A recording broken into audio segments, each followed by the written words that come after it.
ಎಲ್ಲರಿಗೂ ನಮಸ್ಕಾರಗಳು. ಅವರು ಈಗ ನಮಗೆ ನಮ್ಮ ಒಂದು ಕಾರ್ಯಕ್ರಮವನ್ನು ನಿಮ್ಮ ಮುಂದೆ ಪ್ರಚುರಪಡಿಸಿದ್ದೇ ಬಹಳ ವಿಶಿಷ್ಟವಾಗಿ. ಏಕೆಂದರೆ ಅಂತರ್ಜಾಲದ ಸಂಬಂಧಗಳಲ್ಲಿ ಸಂಬಂಧಗಳ ಸುಳಿಗಳು ಅಲ್ಲ, ಇದು ಅಂತರ್ಜಾಲಗಳ ಸಂಬಂಧಗಳ ಸುಳಿಗಳಲ್ಲ, ಅದೇನಿದ್ದು ಮಾಹಿತಿಯ ಕೇಂದ್ರ. ಈಗ ನಾವು ಅಂತರಂಗದ ನುಡಿಗಳ ಒಂದು ಸಂವಾದವನ್ನು ನಾವು ಮಾಡ್ತಾಯಿದ್ದೀವಿ. ಕಾರಣ ಯಾವಾಗಲೂ ಅಷ್ಟೇ, ಪುಸ್ತಕವನ್ನು ಕೈಯಲ್ಲಿ ಹಿಡಿದು ನಾವು ಓದಿದಾಗ ಅಲ್ಲಿರ್ತಕ್ಕಂತಹ ಭಾವನೆಗಳು, ಅಲ್ಲಿರ್ತಕ್ಕಂತಹ ಪಾತ್ರಗಳು, ಅಲ್ಲಿರ್ತಕ್ಕಂತಹ ಯಾವುದೇ ಒಂದು ಸೃಜನಶೀಲತೆ, ಕಲ್ಪನೆ ಎಲ್ಲವೂ ಸಹಿತ ಸಿಗ್ತಕ್ಕಂಥದ್ದು ನಾವು ಪುಸ್ತಕವನ್ನು ಕೈಯಲ್ಲಿ ಹಿಡಿದು ಓದಿದಾಗ ಮಾತ್ರ. ಆ ನಂಬಿಕೆಯಿಂದಲೇ ಅವರು ಯಾವುದೇ ಇರಲಿ, ನಾವೀಗ ನಡೆಸ್ತಕ್ಕಂಥದ್ದು ಈ ಇಲ್ಲಿ ಕೂತಿರ್ತಕ್ಕಂತಹ ಮಹಿಳೆಯರ 3 ಕೃತಿಗಳ ಬಗ್ಗೆ ನಾನು ಓದುಗಳಾಗಿ, ಏಕೆಂದರೆ ಕೃತಿಗಳನ್ನು ಬರೆಯುವಾಗ ಅವರು ಏಕಾಂತವಾಗಿರ್ತಾರೆ. ಅವರ ಒಂದು ಭಾವನೆ, ಅವರ ಸೃಜನಶೀಲತೆ, ಅವರ ಕಲ್ಪನಾ ಲಹರಿ ಅದಕ್ಕೆ ಮಾತ್ರ ಸೀಮಿತವಾಗಿರುತ್ತೆ. ಏಕಾಂತವಾಗಿ ಬರೆದಂತಹ ಕೃತಿಗಳು ಲೋಕಾಂತವಾದಾಗ ಅದನ್ನು ಓದುಗರನ್ನ ನೋಡ್ತಕ್ಕಂಥದ್ದು ವಿಭಿನ್ನ ದೃಷ್ಟಿ. ಇಲ್ಲಿ ಓದುಗಳಾಗಿ ನಾನು ಆ ಕೃತಿಗಳನ್ನು ಯಾವ ರೀತಿಯಲ್ಲಿ ನಾನು ಓದಿದ್ದೇನೆ, ಅಥವಾ ನನ್ನ ಒಂದು ಅನಿಸಿಕೆ, ನನ್ನ ಒಂದು ಅಭಿಮಾನ, ಅಥವಾ ನನ್ನ ಒಂದು ಜ್ಞಾನಕ್ಕೆ ಸಂಬಂಧಪಟ್ಟಂತೆ ಯಾವ ರೀತಿಯ ವೈಚಾರಿಕತೆಯನ್ನು ಅವರ ಬಗ್ಗೆ ನಾನು ಚರ್ಚೆ ಮಾಡಬಹುದು ಅಥವಾ ಕೇಳಬಹುದು ಅನ್ನೋದಕ್ಕೆ ಮಾತ್ರ ಇದು ಸೀಮಿತ ಇದೆ. ಒಂದು ಸಂವಾದದ ಮೂಲಕ ನಾನು ಅದನ್ನು ನಿಮ್ಮೊಡನೆ ಹಂಚಿಕೊಳ್ಳಲು ಬಯಸುತ್ತೇನೆ. ಅದಕ್ಕೆ ಈ ಸಾಹಿತ್ಯ ಸಂಭ್ರಮದ ಇವರು ನನಗೆ ಅವಕಾಶ ಕೊಟ್ಟಿದ್ದಕ್ಕಾಗಿ ಮೊದಲು ಅವರಿಗೆ ವಂದಿಸಿ, ಹಾಗೂ ಇಲ್ಲಿರ್ತಕ್ಕಂತಹ ನನ್ನ ಜೊತೆ ಸಂವಾದಕ್ಕಾಗಿ ಬಂದಿರತಕ್ಕಂತಹ ಈ ನನ್ನ ಬರಹಗಾರರ ಎಲ್ಲರನ್ನೂ ಸಹಿತ ಹೃತ್ಪೂರ್ವಕವೇ ನಾನು ಆಹ್ವಾನಿಸುತ್ತಾ ನಾನೀಗ ನೇರವಾಗಿ ಸಂವಾದಕ್ಕೆ ಬರ್ತೇನೆ. ಕಾರಣ 3 ಕೃತಿಗಳನ್ನು 1 ಗಂಟೆಯಲ್ಲಿ ನಾನು ವಿಮರ್ಶನೆ ಅಲ್ಲ, ಅದು ಒಂದು ರೀತಿಯ ಸಂವಾದ ಅಷ್ಟೇ. ಅದನ್ನು ನಾನು ನನ್ನ ಅರಿವಿನ ಸೀಮಿತದಲ್ಲಿ ನಾನು ಅವರನ್ನು ಕೇಳಲಿಕ್ಕೆ ಇಷ್ಟಪಡ್ತೀನಿ. ಮೊದಲನೆಯದಾಗಿ ವಸುಮತಿ ಉಡುಪ, ಇವ್ರದ್ದಾಗಲೇ ಪರಿಚಯ ನಿಮಗಾಗಲೇ ಗೊತ್ತಾಗಿದೆ. ನಾನು ನೇರವಾಗಿ ಅವರ ಒಂದು ಕೃತಿಯ ಇದಕ್ಕೆ ಬರ್ತೀನಿ. ನಾನು ಈಗ ಈ ಒಂದು ಸಂವಾದಕ್ಕೆ ತೆಗೆದುಕೊಂಡಿರ್ತಕ್ಕಂತಹ ಕೃತಿ ಪ್ರಬಂಧಗಳ ಸಂಕಲನ. ಸಾಮಾನ್ಯವಾಗಿ ನಾವು ಶಾಲೆಗೆ ಸೇರಿದಾಗ ಒಂದು ಮಿಡ್ಲಿ ಸ್ಕೂಲ್ ಹಂತಕ್ಕೆ ಬಂದಾಗ ನಾವು ಪ್ರತಿಯೊಬ್ಬ ವಿದ್ಯಾರ್ಥಿನಿಯರು ಕಲಿಯತಕ್ಕಂಥ ಬರವಣಿಗೆಯಲ್ಲಿ ಪಠ್ಯವನ್ನು ಬಿಟ್ಟು ಹೊರ ಬರ್ತಕ್ಕಂಥದ್ದು ಲೇಖನಗಳು ಮತ್ತು ಪ್ರಬಂಧ. ಆ ಪ್ರಬಂಧಗಳನ್ನು ನಾವು ಈಗ ಇಲ್ಲಿ ತೆಗೆದುಕೊಂಡಿರ್ತಕ್ಕಂತಹ ಪ್ರಬಂಧ ಯಾವುದು ಅಂದರೆ ಕಾವ್ಯ, ಕುಂಚ ಹಾಗೂ ಚಿತ್ರ. ನೋಡಿ, ಅವರು ಈ ಒಂದು ಕೊಟ್ಟಿರ್ತಕ್ಕಂಥ ಶೀರ್ಷಿಕೆನೇ ಬಹಳ ವಿಶಿಷ್ಟವಾಗಿದೆ ಅಂತ ನನಗನ್ನಿಸ್ತು. ಕಾವ್ಯ, ಕುಂಚ, ಚಿತ್ರ. ಯಾವ ಕಾವ್ಯ? ಶಬ್ದಗಳ ಮೂಲಕ. ಕುಂಚ ಅವರ ಅನುಭವದ ಆ ಕುಂಚದಲ್ಲಿ ಆ ಅಕ್ಷರದ ಬಣ್ಣವನ್ನು ತುಂಬುತ್ತಾ. ಚಿತ್ರ ಅಂದರೆ ಅದರ ಒಂದು ಚೌಕಟ್ಟಿನಲ್ಲಿ ಒಂದು ಪ್ರಬಂಧವನ್ನು ಆಗಿರ್ತಕ್ಕಂಥದ್ದು. ಇಲ್ಲಿ 18 ಪ್ರಬಂಧಗಳಿದೆ. 18 ಪ್ರಬಂಧಗಳ ಬಗ್ಗೆ ನಾನು ವಿಶ್ಲೇಷಣೆ ಮಾಡೋದು ಅಥವಾ ನನ್ನ ಅನಿಸಿಕೆಯನ್ನು ಹಂಚ್ಕೊಳ್ಳೋಕ್ಕಾಗದಿದ್ದರೂ ಕೆಲವೊಂದು ಪ್ರಬಂಧಗಳನ್ನು ನಾನಿಲ್ಲಿ ಮಾಡ್ತೀನಿ. ಅದಕ್ಕೆ ಮುಂಚೆ ಇವರೊಂದು ಆ ಒಂದು ಪ್ರಬಂಧಕ್ಕೆ ಸುಲಲಿತ ಪ್ರಬಂಧಗಳ ಸಂಕಲನ ಅಂತ ಒಂದು ಶೀರ್ಷಿಕೆ ಕೊಟ್ಟಿದ್ದಾರೆ. ಲಲಿತ ಪ್ರಬಂಧ ಅಂತಂದ್ರೇ ಒಂದು ಸಹಜವಾಗಿರ್ತಕ್ಕಂತಹ ಸರಳವಾಗಿರ್ತಕ್ಕಂತಹ ವಿಷಯವನ್ನು ತೆಗೆದುಕೊಂಡು ಅದನ್ನು ಸ್ವಲ್ಪ ವ್ಯಂಗ್ಯವಾಗಿ ಹಾಗೂ ಒಂದು ಸೂಕ್ಷ್ಮವಾಗಿ ಹಾಗೂ ಒಂದು ಹಾಸ್ಯಾತ್ಮಕವಾಗಿ ಬರೆಯತಕ್ಕಂತಹ ಒಂದು ಲೇಖನಗಳಿಗೆ ನಾವು ಲಲಿತ ಪ್ರಬಂಧ ಅಂತೀವಿ. ಆದರೆ ಇವರು ಲಲಿತ ಪ್ರಬಂಧ ಅಂತಾರೆ. ಅವರ ದೃಷ್ಟಿಯಲ್ಲಿ ಅದು ಹೇಗೆ? ಇದು ಅವರಿಗೆ ನೇರವಾದಂತಹ ಪ್ರಶ್ನೆ. ಪ್ರಬಂಧ ಅಂದರೆ ಏನು ಅನ್ನೋದನ್ನು ಮೊದಲು ಒಂದು ಮಾತಲ್ಲಿ ಹೇಳ್ತೀನಿ. ಒಂದೇ ಮಾತಲ್ಲಿ ಹೇಳಬೇಕು ಅಂದರೆ, ವಿಷಯದ ಹಂಗಿಲ್ಲದ ಸಾಹಿತ್ಯ ಪ್ರಕಾರ ಅಂದರೆ ಅದು ಪ್ರಬಂಧ. ಆಕಾಶದ ನಕ್ಷತ್ರಗಳಿಂದ ಹಿಡಿದು ಮನೆಯ ಉದ್ಯಾನದಲ್ಲಿರೋ ಮಲ್ಲಿಗೆ ಹೂವಿನವರೆಗೆ ಯಾವ ವಿಷಯನ ಬೇಕಾದರೂ ಪ್ರಬಂಧಕ್ಕೆ ತಗೊಳ್ಬಹುದು. ಈ ವಸ್ತು ಲಘುಧಾಟಿಯಲ್ಲಿ ವ್ಯಕ್ತವಾದರೆ ಅದು ಲಲಿತ ಅಥವಾ ಸುಲಲಿತ ಪ್ರಬಂಧ. ಗಂಭೀರ ಪ್ರಬಂಧವಾದರೆ ಅದಕ್ಕೆ ಗಂಭೀರ ಪ್ರಬಂಧ ಅಂತ ಹೇಳ್ತಾರೆ. ಬಹುಶಃ ನಿಮ್ಮ ಪ್ರಶ್ನೆಗೆ ಉತ್ತರ ಆಗಬಹುದು ಅಂತ ಅಂದ್ಕೊಂಡಿದ್ದೀನಿ. ಆ ಸಂಕಲನದಲ್ಲಿ ಎಲ್ಲವೂ ಗಂಭೀರ ಪ್ರಬಂಧಗಳಿಗಿಂತ ಸುಲಲಿತ ಪ್ರಬಂಧಗಳೇ ಹೆಚ್ಚಿರೋದ್ರಿಂದ ಅದು ಸೂಕ್ತ ಅಂತ ಭಾವಿಸಿ ನಾನು ಆ ಹೆಸರು ಕೊಟ್ಟಿದ್ದೀನಿ.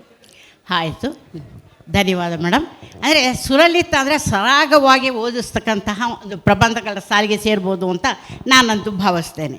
ಇನ್ನು ಇವರಿಗೆ ಮುಂದಿನ ಪ್ರಶ್ನೆ, ಇಲ್ಲಿರ್ತಕ್ಕಂಥ ಕಾವ್ಯ ಕುಂಚ ಚಿತ್ರ ಇದರ ಶೀರ್ಷಿಕೆಯನ್ನು ಹೊಂದಂತಹ ಒಂದು ಲೇಖನ ಇದೆ. ಅದು ಬಹಳ ಸಶಕ್ತವಾಗಿ ಮೂಡಿಬಂದಿದೆ. ಕಾರಣ ಎಲ್ಲವನ್ನು ಕಸ ಎಲ್ಲ ತುಂಬಿರ್ತಕ್ಕಂಥ ಕ್ಷುದ್ರ ಜಂತುಗಳಿಂದ ವಾಸವಾಗಿರ್ತಕ್ಕಂತಹ ಒಂದು ಜಾಗ ಉದ್ಯಾನವನವಾಗಿ ಮಾರ್ಪಡುತ್ತೆ. ಆ ಉದ್ಯಾನವನದಲ್ಲಿ ವಾಕಿಂಗ್ ಮಾಡ್ತಕ್ಕಂಥವರು ಮತ್ತು ತಮ್ಮ ಬದುಕು ಬವಣೆಗಳನ್ನು ಹಂಚಿಕೊಳ್ತಕ್ಕಂಥವರು ಎಲ್ಲವನ್ನೂ ನೋಡುತ್ತೆ. ಯಾವುದು ಆ ಮೊದಲು ಕಸ ತುಂಬಿದಂಥ ಕ್ಷುದ್ರ ಜಂತುಗಳಿಂದ ತುಂಬಿದಂತಹ ಆ ಒಂದು ಸ್ಥಳ. ಅದು ಹೇಳಿದ್ದಾದಮೇಲೆ ಅಲ್ಲಿ ಅನೈತಿಕ ಚಟುವಟಿಕೆಗಳಿಗೂ ಸಹಿತ ತಾಣವಾದಾಗ ಭಾಳ ನೊಂದ್ಕೊಳ್ಳುತ್ತೆ. ಅಯ್ಯೋ, ನಾನು ಮೊದಲಿದ್ದ ಸ್ಥಿತಿನೇ ಚೆನ್ನಾಗಿತ್ತಲ್ಲ, ಇದನ್ನು ಈ ರೀತಿ ನೋಡಂಗಾಯ್ತಾ ಅಂತ. ಆದರೆ ಅದನ್ನು ಇವರು ಸ್ವಗತದಲ್ಲಿ ಆ ಉದ್ಯಾನವನವೇ ಅಂದರೆ ಆ ಜಾಗವೇ ಹೇಳಿಕೊಡ್ತಂಥ ರೀತಿಯಲ್ಲಿ ಆ ಲೇಖನ ಬರೆದಿದ್ದಾರೆ. ಇವರು ಲೇಖಕರಾಗಿ ತಾವೇ ಯಾಕೆ ಅದನ್ನು ಬರೀಲಿಲ್ಲ, ಸ್ವಗತ ಯಾಕೆ ಮಾಡಿದ್ರು? ಕೆಲವು ಪ್ರಬಂಧಗಳ ವಸ್ತುಗಳೇ ಅದನ್ನು ಯಾವ ರೀತಿಲಿ ಹೇಳಿದರೆ ಜನರ ಮನಸ್ಸಿಗೆ ತಟ್ಟೋ ಹಾಗೆ ಹೇಳಬಹುದು, ಅವರ ಮನಸ್ಸಲ್ಲಿ ಒಂದು ಸಂಚಲನ ಮೂಡಿಸಬಹುದು ಅನ್ನೋದನ್ನು ವಸ್ತುನೇ ತಿಳಿಸ್ಕೊಡುತ್ತೆ. ಹಾಗಾಗಿ ಈ ಪ್ರಬಂಧಕ್ಕೆ ನೆಲ, ಪಾಳು ಬಿದ್ದ ನೆಲ ಹೇಗೆ ತಾನು ಒಂದು ಉದ್ಯಾನವನವಾಗಿ ಮಾರ್ಪಾಟಾದೆ ಅಂತ ಅದರ ಬಾಯಲ್ಲೇ ಹೇಳಿಸಿದರೆ ಜನರಿಗೆ ಹೆಚ್ಚು ತಲುಪುತ್ತೆ ಅನ್ನೋ ಭಾವನೆಯಿಂದ ನಾನು ಆ ರೀತಿ ಬರೆದೆ. ಪ್ರಬಂಧ ಪ್ರಕಾರದಲ್ಲಿ ಇದು ಒಂದು ಪ್ರಯೋಗ ಅಂತ ಬೇಕಾದರೂ ಹೇಳಬಹುದು. ಒಳ್ಳೆಯದು ಮೇಡಮ್.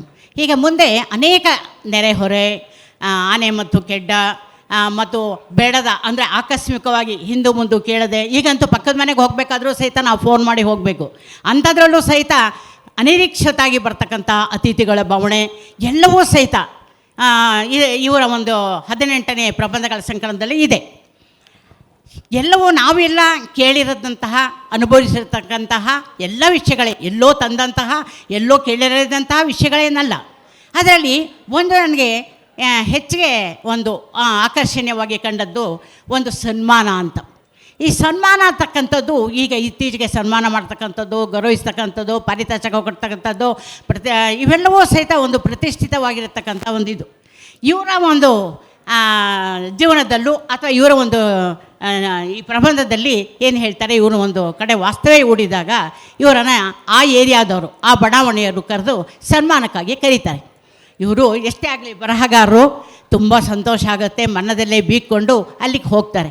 ಹೋದ ನಂತರ ಭಾಳ ಚೆನ್ನಾಗಿ ಅವರು ಆತ್ಮೀಯವಾಗಿ ಮಾತುಕತೆಯೂ ಆಗುತ್ತೆ, ಕಂಡರೆ ಎಲ್ಲ ಮಾಡ್ತಾರೆ.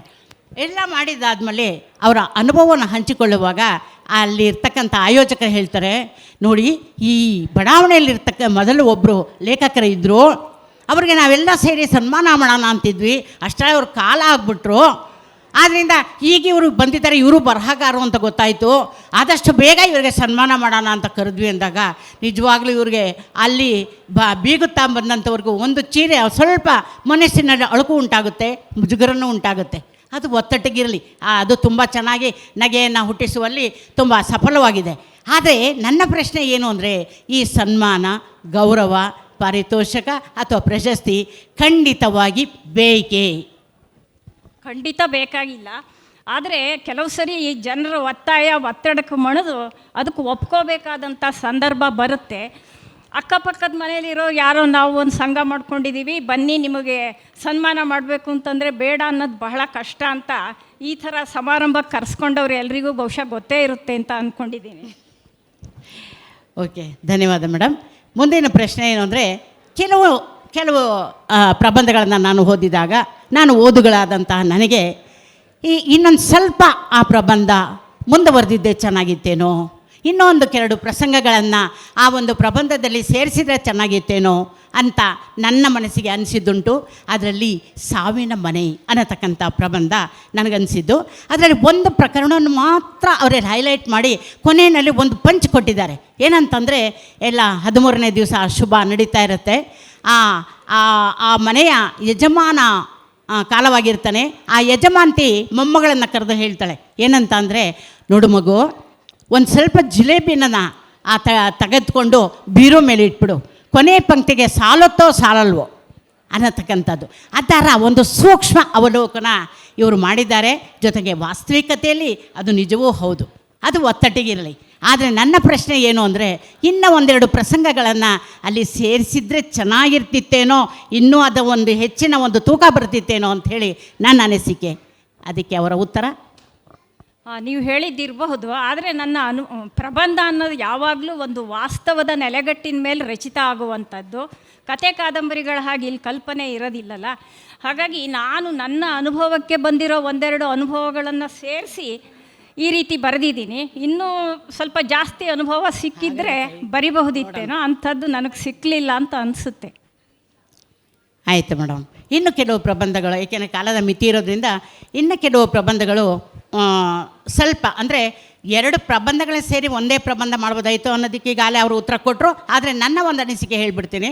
ಒಂದು ಕೆಲಸದವಳ ಬಗ್ಗೆ, ಏನೋ ಅಮ್ಮ ನೀವು ಒಂದು ಕಾರ್ಡ್ ಮಾಡಿಸ್ಕೊಳ್ಳಿ ಅನ್ನೋದು, ಮತ್ತು ಹೊಸ ನೋಟುಗಳು ಮತ್ತು ಹೊಸ ನೋಟುಗಳು, ವಾಚಾಳಿಯಾದಂಥ ಅಶ್ವಿನಿಯು ಮತ್ತು ಹೊಸ ನೋಟುಗಳು, ಈ ಪ್ರಬಂಧ ಎರಡನ್ನೂ ಸೇರಿಸಿ ಒಂದೇ ಮಾಡಬಹುದಾಗಿತ್ತೇ ಅನ್ನತಕ್ಕಂಥದ್ದು ನನ್ನ ಅನಿಸಿಕೆ. ಇರಬಹುದು, ಆದರೆ ಎರಡನ್ನೂ ಬರೆದ ಸಂದರ್ಭ ಬೇರೆ ಬೇರೆ ಆಗಿರೋದು ಒಂದು ಕಾರಣ. ಇನ್ನೊಂದು, ಈ ನಗೆ ಬರಹ ಪ್ರಬಂಧ ಇಂಥದ್ದಕ್ಕೆಲ್ಲ ಪತ್ರಿಕೆಗಳಲ್ಲಿ ಒಂದು ಪೇಜ್ ಲಿಮಿಟ್ ಅಂತ ಇರುತ್ತೆ. ಅದನ್ನು ಮೀರಿದರೆ ಅವರು ಉಪಯೋಗಿಸ್ಕೊಳ್ಳೋದು ಕಡಿಮೆ. ಹಾಗಾಗಿ ನಾನು 2 ಮಾಡಿರಬಹುದು, ಅಥವಾ 2 ಸರಿ ಆ ಸಂದರ್ಭ ಬಂದು ಈ ರೀತಿ ಬರಿಬಹುದು ಅಂತ ನಾನು ಹೊಳೆದಿರಲೂಬಹುದು ಅಂತ ಅಂದ್ಕೊಂಡಿದ್ದೀನಿ. ಓಕೆ, ಧನ್ಯವಾದ ಮೇಡಮ್. ಕೊನೆಯದಾಗಿ ಒಂದು ಪ್ರಶ್ನೆ. ಈ ಕೆಲವು, ಈಗ ನೀವು ಮೊದಲು ಹೇಳಿದ್ರಿ, ಇಂಥ ವಿಷಯಗಳನ್ನು ಪ್ರಬಂಧಕ್ಕೆ ಮಾತ್ರ ಸೀಮಿತ ಮಾಡಬಹುದು, ಇಂಥ ಕೆಲವು ವಿಷಯಗಳನ್ನು ಕಾದಂಬರಿಗೆ, ಇಂಥ ಕೆಲವು ವಿಷಯಗಳನ್ನು ನಾವು ಬೇರೆ ನಾಟಕಗಳಿಗೆ ಈ ಥರ ಮಾಡ್ಬೋದು ಅಂತ ಏನಾದರೂ ನಿಮ್ಮಲ್ಲಿ ಇದೆಯಾ ಅಂದರೆ ನಿಮ್ಮ ಅನಿಸಿಕೆ? ಖಂಡಿತ ಇರುತ್ತೆ. ಇದನ್ನು ಸಣ್ಣ ಕತೆ ಮಾಡ್ಬೋದು, ಪ್ರಬಂಧ ಮಾಡಬಹುದು, ಕಾದಂಬರಿ ಮಾಡಬಹುದು ಅನ್ನೋದನ್ನು ಆ ವಸ್ತುನೇ ತಿಳಿಸ್ಕೊಡುತ್ತೆ. ಪ್ರಬಂಧ ಅನ್ನೋದು ಯಾವಾಗಲೂ ಒಂದೇ ವಿಷಯನ ಮೂಲದಲ್ಲಿ ಇಟ್ಕೊಂಡು ಬರೆಯುವಂಥ ಪ್ರಕಾರ. ಇದನ್ನು ಅನುಭವ ಹಾಗೂ ವಸ್ತು 2 ತಿಳಿಸ್ಕೊಡುತ್ತೆ ಅಂತ ನನ್ನ ಅನಿಸಿಕೆ. ಧನ್ಯವಾದಗಳು. ಈಗ ನಾನು ಮುಂದಿನ ಕೃತಿಯ ಬಗ್ಗೆ ಮಾತಾಡ್ತೀನಿ. ಈಗ ಮಾತಾಡ್ತಕ್ಕಂತಹ ಕೃತಿಯ ಹೆಸರು ನಾತಿಚರಾಮಿ. ಇದು ಕಾದಂಬರಿ. ಇದು ಚಲನಚಿತ್ರವಾಗಿಯೂ ಸಹಿತ ಪ್ರದರ್ಶನಗೊಂಡು ರಾಷ್ಟ್ರ ಪ್ರಶಸ್ತಿಯನ್ನು ಸಹಿತ ಗಳಿಸಿದೆ. ಪರಿಚಯದಲ್ಲೇ ಹೇಳಿದ್ರು. ಅದರ ರಚನಾಕಾರರು ಸಂಧ್ಯಾರಾಣಿಯವರು. ಅದರ ಬಗ್ಗೆ ಕೆಲವು ಅಂದರೆ, ಇದು ನಿಜವಾಗಲೂ ಒಂದೊಂದು ಇಲ್ಲಿ ಇರ್ತಕ್ಕಂಥ ಕೃತಿಗಳು ಒಂದೊಂದು ದಿವಸ ಕೊಟ್ಟರು ಸಾಲಲ್ಲ. ಇರ್ತಕ್ಕಂಥ ಕಾಲಮಿತಿಯಲ್ಲಿ ನನ್ನ ಅರಿವಿಗೆ, ಅದಕ್ಕೆ ನಾನು ಮೊದಲೇ ಹೇಳಿದೆ, ನನ್ನ ಅರಿವಿಗೆ ತಲುಪಿದಂಥ ಕೆಲವು ಮಾತ್ರ ವಿಚಾರವನ್ನು ನಿಮ್ಮ ಹತ್ರ ಹಂಚಿಕೊಡೋಕೆ ಬಯಸ್ತೀನಿ. ನಾತಿಚರಾಮಿ. ಸಾಂಪ್ರದಾಯಿಕ ವಿವಾಹ ಪ್ರಕ್ರಿಯೆಯಲ್ಲಿ ಗಂಡು ಹೆಣ್ಣು ದಾಂಪತ್ಯ ಜೀವನಕ್ಕೆ ಕಾಲಿಸುವ ಮುನ್ನ ಪರಸ್ಪರದ್ದು ಧರ್ಮ, ಅರ್ಥ, ಕಾಮ, ಮೋಕ್ಷ ಎಲ್ಲದರಲ್ಲಿಯೂ ಜೊತೆಯಾಗಿ ಜೀವನದ ಕೊನೆಯವರೆಗೂ ನಡೆದುಕೊಳ್ಳುತ್ತೇವೆ ಎಂದು ಪ್ರತಿಜ್ಞಾಬದ್ಧರಾಗಿರುತ್ತಾರೆ. ಇದು ಮುಂದಿನ ಅವರ ಬಾಳಿಗೆ ಭರವಸೆಯೂ ಹೌದು. ಪತಿ ಪತ್ನಿಯರಾದ ನಂತರ ಅವರ ನಡುವೆ ಏನೇ ಭಿನ್ನಾಭಿಪ್ರಾಯಗಳು, ಆಲೋಚನೆಗಳು ಬಂದರೂ ಅದು ಕೌಟುಂಬಿಕ ಸಾಮರಸ್ಯ ಹಾಳಾಗದಂತೆ ತಮ್ಮ ನಡುವೆ ವಿಶ್ಲೇಷಿಸಿ ಪರಿಹಾರ ಕಂಡುಕೊಂಡು ಮುನ್ನಡೆಯುವುದೇ ಜೀವನದ ಸಾರ್ಥಕತೆ ಎಂದು ಸಾಮಾನ್ಯ ಜನರ ನಂಬಿದ್ದಾರೆ. ಕಾದಂಬರಿ ನಾತಿಚರಾಮಿ ಕಥಾನಕದಲ್ಲಿ ಬರುವ 3 ದಂಪತಿಗಳಲ್ಲಿ ಕಥಾನಾಯಕಿ ಅಂದರೆ ಕಥಾನಾಯಕಿಗೆ ಪೂರಕವಾಗಿ ಪೋಷಕವಾಗಿಯೇ 2 ಸಂಸಾರಗಳು ಬರ್ತದೆ. ಆದರೆ ಇಲ್ಲಿ ಮುಖ್ಯವಾದಂತಹ ಕೇಂದ್ರ ವ್ಯಕ್ತಿ ಗೌರಿ ಮತ್ತು ಮಹೇಶರ ದಾಂಪತ್ಯ, ಸುರೇಶ ಮತ್ತು ಸುಮಾ, ಲಕ್ಷ್ಮಮ್ಮ ಮತ್ತು ಅವಳ ಪತಿ. ಒಂದು ಸ್ವಲ್ಪ ಮಟ್ಟಿಗೆ ಉನ್ನತವಾಗಿರ್ತಕ್ಕಂತಹ ಒಂದು ಕುಟುಂಬ, ಮಧ್ಯದ್ದು ಒಂದು ಮಾಧ್ಯಮ ವರ್ಗದ ಕುಟುಂಬ, ಕೊನೆಯದು ಕೂಲಿ ನಾಲಿ ಮಾಡ್ತಕ್ಕಂತಹ ಒಂದು ಕುಟುಂಬ. ಈ 3 ಇದು ಬರುತ್ತೆ. ಲೇಖಕಿ ಇಲ್ಲಿ ಬಹುಮುಖ್ಯವಾದಂತಹ ಪ್ರಶ್ನೆಯನ್ನು ಎತ್ತಿದ್ದಾರೆ. ಏನಪ್ಪ ಅಂದರೆ, ಪ್ರತಿಜ್ಞಾವಿಧಿಯ ಅಂಶ ಕಾಮದ ವಿಷಯದಲ್ಲಿ ಅದು ಗೌರಿಯ ಪಾಲಿಗೆ ಒಂದು ಅಗೋಚರ ಬಂಧನವೂ ಆಗಿರುತ್ತದೆ. ಈ ಬಂಧನ ಬಾಲ್ಯದಿಂದಲೂ ಸಮಾಜದಿಂದ ಕಲಿಸಲ್ಪಟ್ಟಂತಹ ಸೋ ಕಾಲ್ಡ್ ಮೌಲ್ಯಗಳದು ಎಂದಿದ್ದಾರೆ. ಅಂದರೆ ಇಲ್ಲಿ ಸಮಾಜ, ಸ್ವಲ್ಪ ಇದಕ್ಕೆ ನಾನು ವಿವರಣೆ ಕೊಡಲೇಬೇಕಾಗುತ್ತೆ. ಸಮಾಜ ವಿವಾಹ ಬಂಧನವನ್ನು ಒಂದು ನೈತಿಕ ನೆಲೆಗಟ್ಟಿನಲ್ಲಿ ರೂಪಿಸಿದ್ದಾರೆ. ಗೌರಿ ಪತಿ ಮಹೇಶ ಆಕೆಯ ಮಾತಾಪಿತೃಗಳಿಂದ ದೊರೆಯದ ಪ್ರೀತಿಯನ್ನು ಸಂಗಾತಿಯ ಪ್ರೇಮದೊಂದಿಗೆ ಧಾರೆ ಎರೆದ. 4 ವರ್ಷದ ದಾಂಪತ್ಯದ ಅವಧಿಯಲ್ಲಿ ಆಕೆಯ ಪಾಲಿಗೆ ಎಲ್ಲವೂ ಅವನೇ. ವಿಧಿಯ ಆಟದ ಫಲ ಆತ ನಿಧನನಾದ. ಒಂಟಿಯಾದ ಗೌರಿ ಎಲ್ಲೆಲ್ಲಿ ಸಾಧ್ಯವೋ ಅಲ್ಲೆಲ್ಲ ಮಹೇಶನ ನೆನಪು ಅಳಿಸದಂತೆ ಮನೆಯನ್ನೆಲ್ಲ ಸಜ್ಜುಗೊಳಿಸಿದ್ದಳು. ಕಾಲಾನಂತರ ಆಕೆಯ ಯೌವನದ ದೈಹಿಕ ಬಯಕೆಗಳು ಕಾಡತೊಡಗಿದವು. ಅವಳಿಗೆ ಮಹೇಶನನ್ನು ಮರೆಯಲು ಸಾಧ್ಯವಾಗದೆ ಇನ್ನೊಬ್ಬ ಗಂಡಿನ ಸಂಗಾತವನ್ನು ಬಯಸದೆ ಇರುವ ದ್ವಂದ್ವ ಮನಸ್ಥಿತಿಯೇ ಇಲ್ಲಿನ ಕತೆ. ಗೌರಿಯ ಮನದ ಬೇಗೆಯನ್ನು ಆತ್ಮೀಯ ಗೆಳೆಯರಲ್ಲಿ ಹಂಚಿಕೊಂಡಾಗ ಅವರೆಲ್ಲರೂ ಕೊಟ್ಟಂತಹ ಸಲಹೆ ಮರು ವಿವಾಹ. ಹಾಗೆಯೇ ಇದು ಆಕೆಗೆ ಇಷ್ಟವಾಗಲಿಲ್ಲ. ಹೊಸ ಆಲೋಚನೆ, ದಾಂಪತ್ಯ ಬಂಧನದಿಂದ ಆಚೆಗೆ ಯಾವುದೇ ಕಟ್ಟುಪಾಡುಗಳಿಲ್ಲದೆ, ನೋಡಿ ಈ ಅಂಶವನ್ನು ಗಮನಿಸಿ, ಯಾವುದೇ ಕಟ್ಟುಪಾಡುಗಳಿಲ್ಲದೆ, ಭಾವನೆಗಳ ಬೆಸುಗೆ ಇಲ್ಲದೆ ನಿರ್ವಿಕಾರ ದೈಹಿಕ ಸಂಬಂಧ, ಅದು ಒಬ್ಬ ಸಮಾನ ಮನಸ್ಕ ಗಂಡಿನೊಡನೆ. ಲೇಖಕಿ ಈ ಮೊದಲೇ ಹೇಳಿದಂತೆ ಸೋಕಾಳ್ ಸಾಮಾಜಿಕ ಮೌಲ್ಯಗಳಿಗೆ ತಿಲಾಂಜಲಿ ಇತ್ತು ಮನಸ್ಸಿನ ಕರೆಗೆ ಹೋಗುವುದು. ಇದು ಎಷ್ಟರ ಮಟ್ಟಿಗೆ ಸರಿ? ಎಲ್ರಿಗೂ ನಮಸ್ತೆ. ಸಾಧಾರಣವಾಗಿ ಹೀಗೆ ಸಾಹಿತ್ಯದ ಗೋಷ್ಠಿಗಳಾಗಿರುವಾಗ ಜನ ತುಂಬ ಕಡಿಮೆ ಇರ್ತಾರೆ. ಆದರೆ ಇಲ್ಲಿ ಪ್ರತಿಯೊಂದು ಗೋಷ್ಠಿಯಲ್ಲೂ ತುಂಬ ಜನ ಇರುವಂಥದ್ದು ನಂಗೆ ತುಂಬ ಸಂತೋಷ ಆಯಿತು. ನಿಮ್ಮೆಲ್ರಿಗೂ ವಂದಿಸ್ತಾ ನಾನು ಈ ಪ್ರಶ್ನೆಗೆ ಉತ್ತರ ಕೊಡೋಕ್ಕೆ ಪ್ರಯತ್ನಿಸ್ತೀನಿ.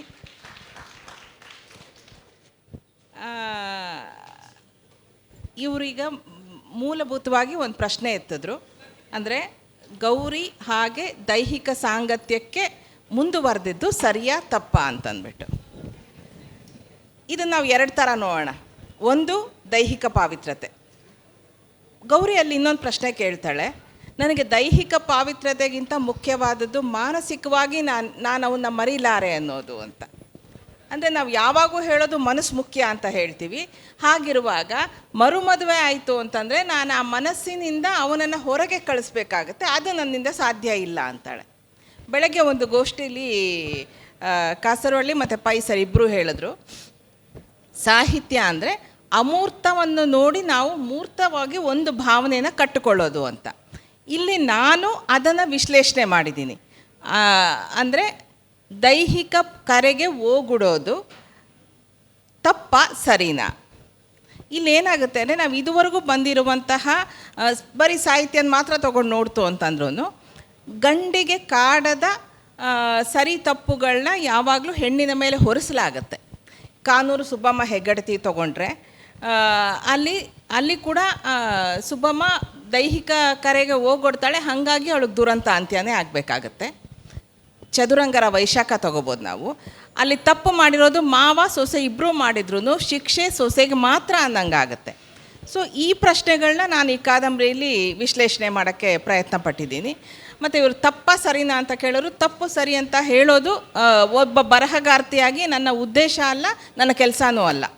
ನನ್ನ ಕೆಲಸ ಏನು ಅಂತಂದರೆ, ಹೀಗಾಯಿತು ಅಂತ ಹೇಳಿ ಒಂದು ಸನ್ನಿವೇಶನಾಗಲಿ, ಒಂದು ಘಟನೆನಾಗಲಿ, ಒಂದು ಬದುಕನ್ನಾಗಲಿ ಕಟ್ಟಿಕೊಟ್ಟು ಓದೋರು ಅವರ ನಿರ್ಧಾರಕ್ಕೆ ಬರಬೇಕು. ನಾನು ಇದನ್ನು ನಂಬುವಂಥವಳು. ಹಾಗಾಗಿ ಅದು ಓದ್ತಾ ನಿಮಗದು ಅವಳು ಗೌರಿಯ ಕಷ್ಟ ಅಥವಾ ಗೌರಿಯ ಒಂದು ನಡೆ ಪಾಪ ಪರವಾಗಿಲ್ಲ ಅಂತ ಅನಿಸ್ಬೋದು ಅಥವಾ ತಪ್ಪು ಅನಿಸ್ಬೋದು. ಅದು ನಾನು ಯಾವುದನ್ನು ಒತ್ತಿ ಹೇಳಿ ನೀವು ಹೀಗೆ ಯೋಚನೆ ಮಾಡಬೇಕು ಅಂತ ಹೇಳುವಂಥ ಉದ್ದೇಶ ನಂದಲ್ಲ. ಹೀಗಾಗಿ ಈ ಕಾದಂಬರಿಯಲ್ಲಿ ನಾನು ಅದನ್ನ ಅನ್ವೇಷಣೆ ಮಾಡಿದ್ದೀನಿ. ಅಲ್ಲಿ ಇನ್ನೂ 2 ದಾಂಪತ್ಯಗಳು ಇದೆ. ಗೌರಿ ಜೊತೆಯಲ್ಲಿ ಸುಮಾನು ಇದ್ದಾಳೆ, ಲಕ್ಷ್ಮಮ್ಮನೂ ಇದ್ದಾಳೆ. 3 ಹೆಂಗಸರು ತಮ್ಮ ತಮ್ಮ ಗಂಡಂದಿರೊಟ್ಟಿಗಿನ ಸಂಸಾರ ಆಗ್ಬೋದು, ಸಾಹಚರ್ಯ ಆಗ್ಬೋದು, ಸಾಮೀಪ್ಯ ಆಗ್ಬೋದು, ಅದನ್ನು ಹೆಂಗೆ ಕಟ್ಕೋತಾರೆ ಅಂತ ನಾನಲ್ಲಿ ಹೇಳೋಕ್ಕೆ ಪ್ರಯತ್ನ ಪಟ್ಟಿದ್ದೀನಿ. ಹೌದು ಮೇಡಮ್, ಇದು ನಿಜ. ಆದರೆ ನಮ್ಮ ಸಮಾಜದಲ್ಲಿ ವಿವಾಹೇತರ ಸಂಬಂಧಗಳು ಈಗಾಗಲೇ ಕಂಡು ಕಾಣದಂಗೆ ಇವೆಲ್ಲ ಈಗಾಗಲೇ ಬಂದಿದೆ. ಈ ಹೆಣ್ಣು ಈಗ ಹೇಳಿದಂಗೆ ಇನ್ನೂ ಒಂದು ಸಂಸಾರನೂ ಬರುತ್ತೆ. ಅಲ್ಲಿ ತನ್ನನ್ನು ತಾನು ಇಷ್ಟಪಟ್ಟು ಮದುವೆಯಾದಂತಹ ಒಬ್ಬ ಗಂಡನೂ ಇರ್ತಾನೆ. ಆದರೆ ಅವನಿಗೆ ಅವಳದೇ ಆದಂತಹ ಒಂದು ಕಲ್ಪನಾ ಸುಂದರಿ ಬೇರೆ ಇರ್ತಾಳೆ. ಅವಳು ತನಗೆ ಅವನನ್ನು ಮದುವೆ ಆಗಬೇಕು, ಅವಳನ್ನೇ ಮದುವೆ ಆಗಬೇಕು ಅನ್ನತಕ್ಕಂತಹ ನಿರ್ಧಾರ ಅವನ ಮನಸ್ಸಿನಲ್ಲಿರುತ್ತೆ. ಆದರೆ ಪರಿಸ್ಥಿತಿಯ ಒತ್ತಡದಿಂದ ಅವನು ಸಂಬಂಧಿಕ ಅಂದರೆ ಮಾವನ ಮಗಳನ್ನೇ ಮದುವೆ ಆಗ್ತಕ್ಕಂಥದ್ದೇ. ನಿಜವಾಗಲೂ ಸಹಿತ ಆ ಹೆಣ್ಣು ಅವಳನ್ನು ಭಾಳ ಇಷ್ಟಪಟ್ಟ ಮದುವೆ ಆದಾಗ ಅವನಿಗೆ ಇಷ್ಟವಿಲ್ಲದ ಮದುವೆ, ಅಂದರೆ ಒಲ್ಲದ ಗಂಡನಿಗೆ ಮೊಸರಳು ಕೊಲ್ಲು ಅಂತ ಹೇಳಿ ಅವನನ್ನು ಯಾವ ಒಂದು ಇದಕ್ಕೂ ಇಲ್ಲ. ಆದರೆ ದೈಹಿಕವಾಗಿ ಅವನನ್ನು ಅವಳು ಯಾವ ಒಂದು ನಿನಗೆ ಇಷ್ಟ ಇದೆಯಾ ಇಲ್ವಾ ಅಂತ ಯಾವುದನ್ನು ವಿವೇಚನೆ ಮಾಡದೆ ಅವನ ಸಂಪರ್ಕವನ್ನು ಮಾಡ್ತಾನೆ. ಅವಳು ಅದನ್ನು ಯಾವ ರೀತಿ ಆಗುತ್ತೆ ಅಂದರೆ ಈಡು ಜೋಡು ಆದಂಗಾಗಿ ಬಹಳಷ್ಟು ರೀತಿಯಲ್ಲಿ ಧಿಕ್ಕರಿಸಕ್ಕೆ ಶುರುವಾಗ್ತಾಳೆ. ಆದರೆ ಅಲ್ಲಿ ಬಂದಂತಹ ಈಗ ಇಲ್ಲಿ ಗೌರಿಯ ಮನೆಯಲ್ಲಿ ಕೆಲಸ ಮಾಡ್ತಕ್ಕಂಥವಳು ಮತ್ತು ಆ ಸುರೇಶ್ ಅಂತ ಇನ್ನೊಂದು ದಂಪತಿಯಲ್ಲಿ ಮನೆಯಲ್ಲಿ ಕೆಲಸ ಮಾಡ್ತಕ್ಕಂಥವಳು ಒಬ್ಬಳೇ. ಆದ್ದರಿಂದ ಅವಳು ಒಂದು ರೀತಿಯಲ್ಲಿ ಸೇತುವೆಯಾಗಿ ಇಲ್ಲಿ ಇವರಿಬ್ಬರ ಒಂದು ವೈವಾಹಿಕ ಒಡಂಬಡಿಕೆ ಅಥವಾ ವೈವಾಹಿಕ ಜಂಜಾಟವನ್ನು ಪರಿಹರಿಸ್ತಾಳೇನೋ ಅಂತ ನನಗಂತೂ ಭಾವನೆ ಬರುತ್ತೆ. ಅವಾಗ ಹೇಳ್ತಾಳೆ ಅವಳು, ನೀವು ಹೀಗಿದ್ರೆ ಆಗಲ್ಲ, ನೀವು ಸಿಟಿಲಿ ಓದಿದವರು, ಮೊದಲು ಅವರ ದಾರಿಗೆ ಹೋಗಬೇಕು, ಆನಂತರ ನಿಮ್ಮ ದಾರಿಗೆ ನೀವು ತೊಗೊಂಬನ್ನಿ ಅಂತ ಹೇಳಿದಾಗ ಅವಳು ಅದನ್ನು ಪ್ರತಿಭಟಿಸ್ತಾಳೆ. ಯಾವಾಗ ನಮ್ಮನ್ನು ಯಾವ ರೀತಿಯಲ್ಲೂ ತನ್ನನ್ನು ಹೆಂಡತಿ ಎನ್ನುವ ಗೌರವದಿಂದ ಕಾಣದಲೇ ಇರತಕ್ಕಂಥ ಒಬ್ಬ ಗಂಡ ನನ್ನ ಹಕ್ಕು ಅನ್ನತಕ್ಕಂಥ ದೈಹಿಕ ಸಂಪರ್ಕವನ್ನು ಅವನು ಪಡೆಯುತ್ತಿದ್ದಾಗ ಅವನು ಹೇಳ್ತಾಳೆ, ನಾನೇನು ಫ್ಲೆಶ್ಶೇ, ಉಪಯೋಗಿಸಿ ಬಿಟ್ಟು ಹೋಗಲಿಕ್ಕೆ ನಾನೇನು ಫ್ಲೆಶ್ಶೇ ಅಂತ ಆಗ ಪ್ರತಿಭಟಿಸ್ತಾಳೆ. ಆದರೆ ಅಷ್ಟು ಹೊತ್ತಿನಲ್ಲಿ ಈಗ ಗೌರಿಯ ಒಂದು ನಾನೀಗ ಹೇಳಿದ್ನಲ್ಲ ಅವರ ಒಂದು ಕಲ್ಪನಾ ಕನ್ಯೆ ಅವನಿಗೆ ಸಿಕ್ಕಿ ಅವರಿಬ್ಬರ ಒಂದು ದೈಹಿಕ ಸಂಪರ್ಕ ಏರ್ಪಡುತ್ತೆ. ಆಗ ಇವಳು ಮೊದಲೇ ತನ್ನ ಒಂದು ಅಭಿಲಾಷೆಯಂತೆ ಯಾವ ಭಾವನೆಯೂ ಇಲ್ಲದೆ, ಯಾವ ಒಂದು ಪ್ರೀತಿಯ ಇದೂ ಇಲ್ಲದೆ, ಏನಿದ್ರೂ ಒಂದೇ ನನ್ನ ದೈಹಿಕ ಸಂಪರ್ಕ ಒಂದೇ ಅಂತ ಹೇಳಿದಾಗ ಇವನನ್ನು ಸಹಿತ ಅವಳನ್ನು ಆ ರೀತಿ ಉಪಯೋಗಿಸ್ಕೊಂಡು ಬಿಟ್ಟಾಗ ಆವಾಗ ಅವನಿಗೆ ಒಂದು ರೀತಿಯಲ್ಲಿ ಜ್ಞಾನೋದಯವಾಗಿ ನನ್ನ ಹೆಂಡತಿ ಕಾಯುತ್ತಿದ್ದಾಳೆ ಅಂತ ಬರ್ತಾನೆ. ಇಲ್ಲಿ ನನಗೆ ಗೋಚರವಾಗಿರತಕ್ಕಂಥ ಪ್ರಶ್ನೆ ಏನು ಅಂದರೆ, ಅವನ ಸಂಸಾರ ಅಲ್ಲಿಂದ ಸರಿ ಹೋಯ್ತಾ ಅಥವಾ ಪಾಲಿಗೆ ಬಂದದ್ದೇ ಪಂಚಾಮೃತ ಅಂಥೇಳಿ ಆ ಹೊಂದಿಕೆಗೆ ಅವನು ಸರಿ ಹೋದ್ನಾ? ಇದು ಒಂದಾದರೆ, ಈ ಗೌರಿ ಅವರನ್ನು ಉಪಯೋಗಿಸಿಕೊಂಡ ಆದ ನಂತರ ಇನ್ನೆಷ್ಟು ಜನ ಸುರೇಶರು ಸಿಲುಕಬೇಕಾಗತ್ತೆ? ಅದ್ರ ಬದಲು ಲಿವ್ ಟುಗೆದರ್ ಅಂಥೇಳಿ ಈಗ ಯಾವ ಬಂಧನವೂ ಇಲ್ಲದೆ, ಮಕ್ಕಳ ಒಡನಾಟವಿಲ್ಲದೆ, ಜವಾಬ್ದಾರಿ ಇಲ್ಲದೆ, ಯಾವೂ ಇಲ್ಲದೆ ಇರತಕ್ಕಂಥದ್ದನ್ನು ನಾವು ಮಾಡ್ಕೊಂಡು ಗೌರಿ ಮಾಡ್ಕೋಬೋದಿತ್ತಲ್ಲ? ಇದು ನನ್ನ ಪ್ರಶ್ನೆ.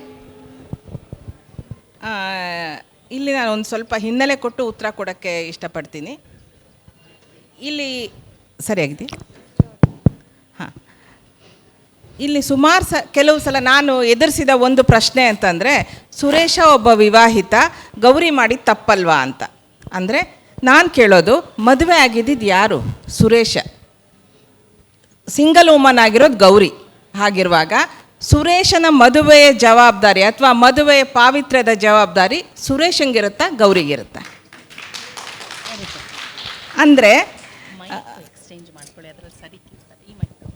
ಅಂದರೆ ನಾವು ಹೆಣ್ಣಿಗೆ ಅವಳ ಸಂಸಾರ ನೋಡ್ಕೊಳ್ಳೋದು ಅವಳದೇ ಹೊಣೆ, ಇನ್ನೊಬ್ಬರ ಸಂಸಾರ ನೋಡ್ಕೊಳ್ಳೋದು ಅವಳದೇ ಹೊಣೆ ಅಂತ ಹೇಳ್ತಾನೆ. ಇನ್ನೊಂದೇನು ಮಾಡ್ತೀವಿ ಅಂದರೆ, ಗಂಡಸರನ್ನ ಎಲ್ಲ ಜವಾಬ್ದಾರಿಗಳಿಂದ ಮುಕ್ತರಾಗಿಸ್ತೀವಿ. ಅದು ಎಷ್ಟರ ಮಟ್ಟಿಗೆ ಸರಿ? ಇಲ್ಲಿ ಗೌರಿ ಯಾವುದೇ ಅಧಿಕಾರ ಸ್ಥಾನದಲ್ಲಿಲ್ಲ, ಹಾಗಾಗಿ ಅವಳು ಒತ್ತಡ ಹಾಕಿದಾಗ ಅವನು ಹೂ ಅನ್ನಬೇಕಾದ ಅನಿವಾರ್ಯತೆ ಇಲ್ಲ. ಗೌರಿಯ ಬಲವಂತನೂ ಇಲ್ಲ. ಯಾವುದೇ ಪಾಯಿಂಟಲ್ಲಿ ಅವನು ಇಲ್ಲ ಅಂತ ಅನ್ನಬಹುದಾಗಿತ್ತು, ಅವನು ಅನ್ನಲಿಲ್ಲ. ಅದು ಅವನ ನಿರ್ಧಾರ. ಆ ತಪ್ಪಿಗೆ ಗೌರಿನ ಹೊಣೆ ಮಾಡೋಕ್ಕಾಗಲ್ಲ. ಇದು ನನ್ನ ಉತ್ತರದ ಒಂದು ಭಾಗ. ಇನ್ನೊಂದು, ಪಾಲಿಗೆ ಬಂದದ್ದು ಪಂಚಾಮೃತ ಅಂತ ಸುರೇಶ ಇರ್ತಾನೆ ಆಮೇಲೆ ಅಂತ. ಇಲ್ಲ, ನಾನು ಅಲ್ಲಿ ಕಟ್ಟಿರುವ ದೃಶ್ಯದ ಪ್ರಕಾರ ಅವನಿಗೆ ಅರ್ಥ ಆಗೋದೇನು ಅಂತಂದರೆ, ಗೌರಿ ಈಗ ಏನು ಮಾಡಿದ್ಲೋ ಅದರಿಂದ ನನಗೆಷ್ಟು ನೋವಾಯ್ತಲ್ಲ, ನಾನು ನನ್ನ ದಾಂಪತ್ಯದ ಪ್ರತಿ ರಾತ್ರಿನೂ ಹಾಗೆ ನಡ್ಕೊಂಡಿದ್ದೀನಿ ಅಂತ. ಸೊ ಈಗ ಒಂದು ತಪ್ಪನ್ನು ತಿದ್ದುಕೊಳ್ಳೋದು ಅಥವಾ ಅದು ದೊಡ್ಡ ದೊಡ್ಡ ಮಾತಾಗ್ತದೆ. ಆದರೆ ಯಾವುದೋ ಒಂದು ಗಳಿಗೆಯಲ್ಲಿ ಒಂದು ಅನ್ನಿಸ್ತದೆ ನಮಗೆ, ನಾನು ಮಾಡ್ತಾರೋ ನನ್ನ ನಡವಳಿಕೆ ಎಷ್ಟರ ಮಟ್ಟಿಗೆ ಸರಿ, ಎಷ್ಟರ ಮಟ್ಟಿಗೆ ಸರಿ ಅಲ್ಲ ಅಂತ. ತಪ್ಪು ಅನ್ನೋದಕ್ಕಿಂತ ಸರಿ ಅಲ್ಲ ಅಂತಲೇ ನಾನು ಉಪಯೋಗಿಸ್ತೀನಿ. ಆಗ ಸುರೇಶ ಏನು ಮಾಡ್ತಾನೆ ಅಂತ ಅನ್ನೋದು ಇಲ್ಲಿ ನಾನು ಅದನ್ನ ಹೇಳೋಕ್ಕೆ ಪ್ರಯತ್ನ ಪಟ್ಟಿದ್ದೀನಿ. ಇದು ನನ್ನ ಉತ್ತರ. ಮತ್ತು ಇನ್ನೊಂದು ಅಂತಂದರೆ, ಹಾಗೆ ಗಂಡಸರ ಮೇಲೆ ಯಾವುದೇ ಜವಾಬ್ದಾರಿ ಹಾಕದೆ ನಾವು ಗಂಡಸರಿಗೆ ಅನ್ಯಾಯ ಮಾಡ್ತಿದ್ದೀವಿ ಅನ್ಸುತ್ತೆ ನನಗೆ. ಅಂದರೆ ಗಂಡಸರಿಗೆ ಪಾಪ ತಪ್ಪು ಸರಿ ಅನ್ನೋದೇ ಗೊತ್ತಾಗಲ್ಲ. ಅವ್ರಿಗೆ ಒಂದು ನಿರ್ಧಾರ ತಗೊಳ್ಳೋ ಶಕ್ತಿ ಇರಲ್ಲ, ಅವರ ಮನಸ್ಸಿನ ದೌರ್ಬಲ್ಯ ಅಷ್ಟು ದೊಡ್ಡದು ಅಂತ ಅವ್ರಿಗೂ ಅನ್ಯಾಯ ಮಾಡ್ತಿದ್ದೀವಿ ಅನಿಸುತ್ತೆ ನನಗೆ, ಹಂಗೆ ಹೇಳೋದ್ರ ಪ್ರಕಾರ. ಆಯ್ತು, ನಿಮ್ಮ ಬರಹದ ನೆಲಗಟ್ಟಿನಲ್ಲಿ ಅದನ್ನು ಒಪ್ಪೋದು. ಆದರೆ ಸಮಾಜಕ್ಕೆ ಈ ಕಾದಂಬರಿಯಿಂದ ಕೊಡ್ತಕ್ಕಂಥ ಸಂದೇಶ ಏನು? ನಾನು ಆಗಲೇ ಹೇಳಿದ ಹಾಗೆ ಇಲ್ಲಿ 3 ಕುಟುಂಬಗಳಿದ್ದಾವೆ. 3 ಜನ ಹೆಂಗಸರು ಅವರ ಬದುಕನ್ನು ಬೇರೆ ಬೇರೆ ಥರ ಅವರು ಅದನ್ನ ಎದುರಿಸ್ತಾರೆ. ಲಕ್ಷ್ಮಮ್ಮ ಅಂತವಳು ಇರ್ತಾಳೆ, ಅವಳು ಹೆಂಗಾರ ಮಾಡಿ ಕಿರ್ಚಾಡಿ ಜಗಳ ಮಾಡಿ ಊರು ಪಂಚಾಯಿತಿ ಮಾಡಿ ಆದರೂ ನನ್ನ ಗಂಡನ ಉಳಿಸ್ಕೋತೀನಿ ಅಂತಾಳೆ. ಸುಮಾ ಅಂತನ್ನವಳು 4 ಕೋಣೆಗಳ ಒಳಗಡೆ ತನ್ನ ಸಂಸಾರನ ಉಳಿಸ್ಕೊಳ್ಳೋಕ್ಕೆ ಪ್ರಯತ್ನ ಪಡ್ತಾಳೆ, ಎದುರಿಸ್ತಾಳೆ. ಅದೇ ಗೌರಿ ನಾವಿಲ್ಲಿ ಸಮಾಜಕ್ಕೆ ಸಂದೇಶ ಕೊಡೋದೇನು ಅಂತ ಅಲ್ಲ, ನನ್ನ ಉದ್ದೇಶ ಇರೋದು ದೈಹಿಕ ಬಯಕೆ ಅಂತ ಅನ್ನೋದು ಗಂಡಿನಷ್ಟೇ ಹೆಣ್ಣಿಗೂ ಸಹಜ ಅಂತ ಹೇಳೋದು. ಅದರ ಹಾದಿಗಳೇನಾದ್ರು ಇರ್ಬೋದು. ಅಂದರೆ ಅವಳಿಗೆ 2ನೇ ಮದುವೆ ಮಾಡಿಕೊಂಡ್ರೆ ಮಾತ್ರ ಸರಿ ಅಂತ ಅನ್ನೋದಾ, ಈ ಅವಳ ಆ ತನ್ನ ಒಂದು ಕೊರತೆ ಅಥವಾ ಕೊರಗನ್ನು ಹೇಗೆ ಎದುರಿಸಿದ್ಲು ಅಂತ ಹೇಳೋದಷ್ಟೇ ನನ್ನ ಉದ್ದೇಶ. ಸಂದೇಶ ಕೊಡಬೇಕು ಅಂತ ಬರೆದಿದ್ದಲ್ಲ ಇದು. ಏಕೆಂದರೆ ನಾವು ಸಾಮಾನ್ಯವಾಗಿ ಓದುಗರೇ ಆಗಲಿ ಯಾರೇ ಆಗಲಿ ಒಂದು ಸಂದೇಶವನ್ನು ನಿರೀಕ್ಷೆ ಮಾಡ್ತೀವಿ. ಆದರೆ ಇಲ್ಲಿ ಸಂದೇಶವನ್ನೇ ಕೊಡ್ತಕ್ಕಂಥದ್ದು ನಮ್ಮ ಒಂದು ಗುರಿ ಅಲ್ಲ ಅಂತ ಹೇಳಿದ್ರು. ಅದು ಅವರವರ ಅಭಿಪ್ರಾಯಕ್ಕೆ ಬಿಟ್ಟದ್ದು. ಅವರಿಗೆ ನಾನು ವಂದಿಸಿ ಮುಂದಿನ ಒಂದು ಕೃತಿಗೆ ನಾನು ಹೋಗ್ತಾ ಇದ್ದೀನಿ. ಇದು ಒಂದು ನಾಟಕ, ಕದಳಿ ಕಲ್ಯಾಣ. ಕದಳಿ ಕಲ್ಯಾಣ ಈ ನಾಟಕದ ಕರ್ತೃ ಶ್ರೀಮತಿ ಉಷಾ ನರಸಿಂಹನ್ ಈಗಾಗಲೇ ಸಾಕಷ್ಟು ಪ್ರಸಿದ್ಧರಾಗಿದ್ದಾರೆ. ಈಗಾಗಲೇ ಅವರ ಒಂದು ಪರಿಚಯದಲ್ಲಿಯೂ ಸಹಿತ ಹೇಳಿದರು. ಈ ಕದಳಿ ಕಲ್ಯಾಣ ಎಂಬ ಹೆಸರಿನಲ್ಲೇ ಒಂದು ಕುತೂಹಲ ಇದೆ. ನಾಟಕವನ್ನು ಓದಿದಾಗ ಇದೊಂದು ಜಾನಪದ ಹಿನ್ನೆಲೆಯ ಕಥೆಯ ಆಧಾರಿತವಾಗಿರ್ತಕ್ಕಂಥದ್ದು ಎಂಬ ವಿಷಯ ನಮಗೆ ಗೊತ್ತಾಯಿತು. ಏನು ಅಂದರೆ ಈ ಲೇಖಕಿಯ ಮಾತುಗಳಲ್ಲೇ ಹೇಳೋದಾದರೆ, ಈ ಹೆಣ್ಣಿನ ವಿವಾಹ ಸಂದರ್ಭದಲ್ಲಿ ಅಂಗಾರಕ ಎನ್ನುವ ಒಂದು ದೋಷ ಇದ್ದಾಗ ಆ ದೋಷಕ್ಕೆ ಯಾವುದಾದ್ರೂ ಒಂದು ಮರದ ಜೊತೆ ವಿವಾಹ ಮಾಡಿ ಅದನ್ನು 11ನೇ ದಿವಸದಲ್ಲಿ ಅದನ್ನು ಕಡಿದು ನಂತರ ಅದು ಏನೇನು ವೈದವ್ಯಕ್ಕೆ ಮಾಡ್ತಕ್ಕಂತಹ ಎಲ್ಲ ಕ್ರಿಯೆಗಳನ್ನು ಮುಗಿಸಿದ ನಂತರ ಅದು ಮತ್ತೆ ಅವಳು ಕನ್ಯೆಯಾಗಿ ಮತ್ತೆ ಮರುಮದುವೆಗೆ ಮಾಡಬಹುದು ಅನ್ನತಕ್ಕಂಥ ನಂಬಿಕೆ. ಆ ಆಧಾರದ ಮೇಲೆ ಆ ಒಂದು ನಾಟಕವನ್ನು ರಚನೆ ಮಾಡಿದ್ದಾರೆ. ಈ ನಂಬಿಕೆ ಆಚರಣೆಗಳು ನಾವು ಅಲ್ಲಿ ಇಲ್ಲಿನೂ ಕೇಳಿದ್ದೀವಿ, ಇಲ್ಲ ಅಂತಲ್ಲ. ಆದರೆ ಈ ನಂಬಿಕೆಯ ಇದು ಯಾವ ರೀತಿಯಲ್ಲಿ ಅವರು ಹಿನ್ನೆಲೆಯಲ್ಲಿ ದೇಶೀಯವೇ ವಿದೇಶೀಯವೇ ಗೊತ್ತಿಲ್ಲ, ಅದು ಯಾವ ಹಿನ್ನೆಲೆಯಲ್ಲಿ ಆ ನಾಟಕದ ವಸ್ತುವಾಗಿ ತೆಗೆದುಕೊಂಡ್ರು ಅನ್ನೋದು ನನ್ನ ಪ್ರಶ್ನೆ. ಎಲ್ರಿಗೂ ನಮಸ್ಕಾರ. ಕದಳಿ ಕಲ್ಯಾಣ ಒಂದು ಸಂಕರ ವಿವಾಹದ ಒಂದು ವಸ್ತು. ಇದಕ್ಕೆ ಹಿನ್ನೆಲೆ ಅಂತ ಹೇಳಬಹುದಾದರೆ ನಾನು 2 ಅಂಶಗಳನ್ನು ನಾನು ಇಲ್ಲಿ ಮನಗಾಣಿಸ್ಬೇಕಾಗತ್ತೆ. ಮೊದಲನೇದಾಗಿ ನಮ್ಮ ಭಾರತೀಯ ಒಂದು ನಂಬಿಕೆ ಇದೆ, ಅಂಗಾರಕ ದೋಷ ಅಥವಾ ಮಂಗಳ ದೋಷ ಅಥವಾ ಮಾಂಗ್ಲಿಕ್ ಅಂತ ಉತ್ತರ ಭಾರತದವರು ಕರೀತಾರೆ. ಅಂತಹ ದೋಷ ಉಳ್ಳ ಕನ್ಯೆಯನ್ನು ಯಾರಿಗಾದರೂ ಮದುವೆ ಮಾಡಿಕೊಡೋ ಮೊದಲು ಅವಳಿಗೆ ವೈದವ್ಯ ಯೋಗ ಪ್ರಾಪ್ತಿ ಇದೆ ಅಂತ ಒಂದು ನಂಬಿಕೆ. ಇದು ಜನಪದೀಯ ನಂಬಿಕೆ ಅನ್ನೋಕ್ಕಿಂತ ನಮ್ಮ ಸಂಪ್ರದಾಯಬದ್ಧವಾಗಿ ಇಡೀ ಭಾರತದ ಉದ್ದಗಲಗಳಲ್ಲಿ ನಂಬಿಕೆ ಇದೆ. ಆ ಥರ ಸಂದರ್ಭದಲ್ಲಿ ಉಷಾಪದ ತರಹ ಆ ಒಂದು ಇದರಿಂದ ವಿಮುಕ್ತಿ ಹೊಂದಲಿಕ್ಕೋಸ್ಕರ ಆ ಹೆಣ್ಣು ಮಗಳ ವಿವಾಹವನ್ನು ಯಾವುದಾದ್ರೂ ಒಂದು ಮರದ ಜೊತೆನೋ ಒಂದು ಪ್ರಾಣಿಯ ಜೊತೆನೋ ಮಾಡಿ ಆ ಪ್ರಾಣಿಯನ್ನು ಕಡಿದು ಬಿಡೋದು ಅಥವಾ ಮರವನ್ನು ಕಡಿದು ಬಿಡೋದು ಅದಕ್ಕೆ ಪರಿಹಾರ. ಆದ ನಂತರ 11ನೇ ದಿವಸ ಅವಳು ಮತ್ತೆ ನವಕನ್ಯೆಯಾಗಿ ಅವಳು ಅರ್ಹತೆಯನ್ನು ಪಡಿತಾಳೆ ಇನ್ನೊಂದು ವಿವಾಹಕ್ಕೆ. ಅಂದರೆ ವೈದವ್ಯ ಯೋಗವನ್ನು ಒಂದು ಮರ ಅಥವಾ ಒಂದು ಇದರಲ್ಲಿ ಮೂಲಕ ಮುಗಿಸ್ಕೊಂಡ್ಬಿಡೋವಂಥದ್ದು. ಇದು ಒಂದು ಅಂಶ ನನ್ನ ನಾಟಕ ಕಟ್ಟಲಿಕ್ಕೆ ಒಂದು ಮೂಲ ಧಾತು. ಇದಲ್ಲದೆ ಮತ್ತೊಂದು ನಂಬಿಕೆ ಇದೆ. ನಾನು ಗ್ರಾಮೀಣ ಭಾಗದಲ್ಲಿ ಇದ್ದವಳು, ನಾನು ರೈತ ಮಹಿಳೆಯಾಗಿ ಬದುಕಿದವಳು. ಸುಮಾರು ಒಂದು 10 ವರ್ಷಗಳ ಕಾಲ ಒಂದು ಪುಟ್ಟ ಹಳ್ಳಿ, ನಾನು ರೈತ ಮಹಿಳೆಯಾಗಿ ನನ್ನ ಅನುಭವವನ್ನು ಹೊಂದಿರೋಳು. ನನ್ನ ಸುತ್ತಲಿನ ಪರಿಸರದಲ್ಲಿ ಒಂದು ನಂಬಿಕೆ ಇತ್ತು, ಬೂದು ಬಾಳೆಹಣ್ಣು ಅಂತ ಹೇಳ್ತೀವಿ, ಮರಬಾಳೆ ಅಂತಲೂ ಕರೀತಾರೆ. ಆ ಮರಬಾಳೆ ಹಣ್ಣು ಬಿಟ್ಟಾಗ, ಅಪರೂಪದ ಒಂದು ತಳಿ ಅದು ಬಿಟ್ಟಾಗ ಇಡೀ ಒಂದು ಗೊನೆಯನ್ನು ಒಂದೇ ಒಂದು ಆ ಮನೆಯಲ್ಲಿ ಪ್ರಾಸ್ಪೆಕ್ಟಿವ್, ಆವಾಗೆಲ್ಲ ಗಂಡು ಮಕ್ಕಳಿಗೆ ಪ್ರಾಶಸ್ತ್ಯ ಇತ್ತು, ಗೊತ್ತಿರೋದು, ಪಿತೃಪ್ರಧಾನ ಪುರುಷ ಪ್ರಧಾನ ಸಮಾಜ ನಮ್ಮದು. ಮನೆಯ ಗಂಡು ಮಗುವಿಗೆ ಆ ಇಡೀ ಗೊನೆಯನ್ನು ಒಂದು ಹಣ್ಣನ್ನು ಬಿಡದ ಹಾಗೆ ತಿನ್ನಿಸಬೇಕು. ಸ್ಟೇಜ್ ಬೈ ಇವತ್ತು 2, ನಾಳೆ 4, ನಾಡಿದ್ದಾರು ಈ ತರಹ ಮಾಡಿಕೊಂಡು ಒಂದು 15 ದಿವಸದ ಒಳಗಡೆ ಆ ಒಂದು ಬಾಳೆಯ ಹಣ್ಣನ್ನು ತಿನ್ನಿಸಬೇಕು ಅನ್ನೋದು ಒಂದು ಅಂಶ. ಯಾತಕ್ಕೆ ಅಂತಂದರೆ ಇಡೀ ಗೊನೆಯಲ್ಲಿ ಯಾವುದೋ ಒಂದು ಹಣ್ಣಿನಲ್ಲಿ ಆ ಶಿವ ಅಂದರೆ ದೇವರು ಅಮೃತದ ಬಿಂದುವೊಂದನ್ನು ಇಟ್ಟಿರ್ತಾನೆ. ಅದು ಅಮರತ್ವವನ್ನು ದಯಪಾಲಿಸುತ್ತೆ. ಮನೆಯ ಮಗು ಗಟ್ಟುಮುಟ್ಟಾಗಿ ಅಮರನಾಗಿ ಕೀರ್ತಿಶಾಲಿಯಾಗಿ ಶಕ್ತಿಶಾಲಿಯಾಗಿ ಬೆಳೆಯಲಿ ಅನ್ನೋದು ಒಂದು ಅಂಶ. ಈ 2 ಅಂಶಗಳನ್ನು ನಾನು ಮೇಳೈಸಿ ಈ ಕದಳಿ ಕಲ್ಯಾಣ ನಾಟಕವನ್ನು ಕಟ್ತೀನಿ. ಇದು ಈ ನಾಟಕದ ಹಿನ್ನೆಲೆ ಕುರಿತು ನಾನು ಹೇಳ್ತಾ ಇರೋ ವಿಚಾರ.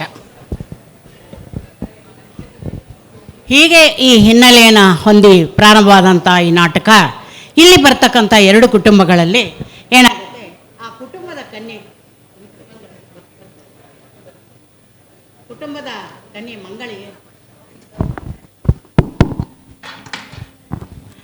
ಮಂಗಳಿಗೆ ಅಂಗಾರಕ ದೋಷ ಇರುತ್ತೆ ಅಂಥೇಳಿ. ಆದರೆ 2 ಕುಟುಂಬದವ್ರಿಗೂ ಸಹಿತ ಆ ಹೆಣ್ಣನ್ನು ಅಂದರೆ ಇವ್ರಿಗೆ ಆ ಕುಟುಂಬಕ್ಕೆ ಕೊಡೋದಾಗಲಿ ಆ ಕುಟುಂಬಕ್ಕೆ ಹೋಗೋದಾಗಲಿ ಇಬ್ಬರಿಗೂ ಸಹಿತ ಒಮ್ಮತದಿಂದ ಆ ಅಂಗಾರಕ ದೋಷವನ್ನು ಪರಿಹರಿಸಲಿಕ್ಕೆ ಕದಳಿ ಅಂದರೆ ಎಲ್ಲರಿಗೂ ಗೊತ್ತಿದೆ ಬಾಳೆ. ಈಗ ಅವರ ರಚನಾಕಾರರ ಬಾಯಿಂದಲೇ ಹೇಳಿದಾಗ ಬೂದ ಬಾಳೆಯ ಹಣ್ಣಿನ ಒಂದು ಗಿಡ ಅಂದರೆ ಮರಕ್ಕೆ ವಿವಾಹವನ್ನು ಮಾಡ್ತಾರೆ. ವಿವಾಹವನ್ನು ಮಾಡಿದ ಆದ ಮೇಲೆ ಇವರ ಪ್ರಕಾರನೇ ಸಹಿತ ಆ ವಿವಾಹವೆಲ್ಲ ಮುಗಿದ ನಂತರ ಅದನ್ನು ಮತ್ತೆ ಮಾಡಿ ಮುಂದೆ ಇವರ ಒಂದು ಮುಂದಿನ ಯಾರು ನೋಡಿರ್ತಾರಲ್ಲ ಆ ಮನೆತನದ ಗಂಡಿಗೆ ಆ ಪುರುಷನಿಗೆ ಕೊಡುವಕ್ಕಿಂತ ಮುಂಚೆ ಇವಳಿಗೆ ಒಂದು ಇದನ್ನು ತೀರ್ವನ್ನು ಇಲ್ಲಿ ಈ ನಾಟಕ 22 ಅಂಕಣಗಳಲ್ಲಿ ಪುಟ್ಟ ಅಂಕಣಗಳಲ್ಲಿ ಬಂದಿದೆ. ಹಾಗೂ ಆ ಅಂಕಣದ ಮಧ್ಯದಲ್ಲಿ ಪ್ರತಿಯೊಂದನ್ನು ಸಹಿತ ಒಂದು ಜಾನಪದ ಗೀತೆಗಳ ಮೂಲಕ ಒಂದು ರೀತಿಯ ಗೀತಾ ನಾಟಕವೇನೋ ಅನ್ನುವ ರೀತಿಯಲ್ಲಿ ಇದನ್ನು ತೆಗೆದುಕೊಂಡು ಹೋಗಿದ್ದಾರೆ. ತುಂಬ ಅಪ್ಯಾಯಮಾನವಾಗಿ ಬಂದಿದೆ. ಅಲ್ಲಿ ಹೋದಾಗ ಆ ಮದುವೆ ಆದಂತಹ ಹುಡುಗಿಯ ಕಾಲಿನ ಗೆಜ್ಜೆ ಅದೇನು, ಇದು ಅಣಕು ಮದುವೆ, ಅದನ್ನು ನೆನ್ಪಿಟ್ಕೊಳ್ಳಿ. ಅಣಕು ಮದುವೆ ಆದ ನಂತರ ಬಂದಂತಹ ಆ ಕಾಲಿನ ಗೆಜ್ಜೆ ಕಳೆದೋಗುತ್ತೆ. ಹುಡುಕೋತಾ ಬರ್ತಾಳೆ. ಕಾಕತಾಳೆವೆಂಬಂತೆ ಅಲ್ಲಿ ಮಳೆ ಬರುತ್ತೆ. ಆ ಮಳೆ ಬಂದಾಗ ಅದೇ ಕದಳಿ ವೃಕ್ಷದ ಕೆಳಗೆ ಹೋಗ್ತಾಳೆ.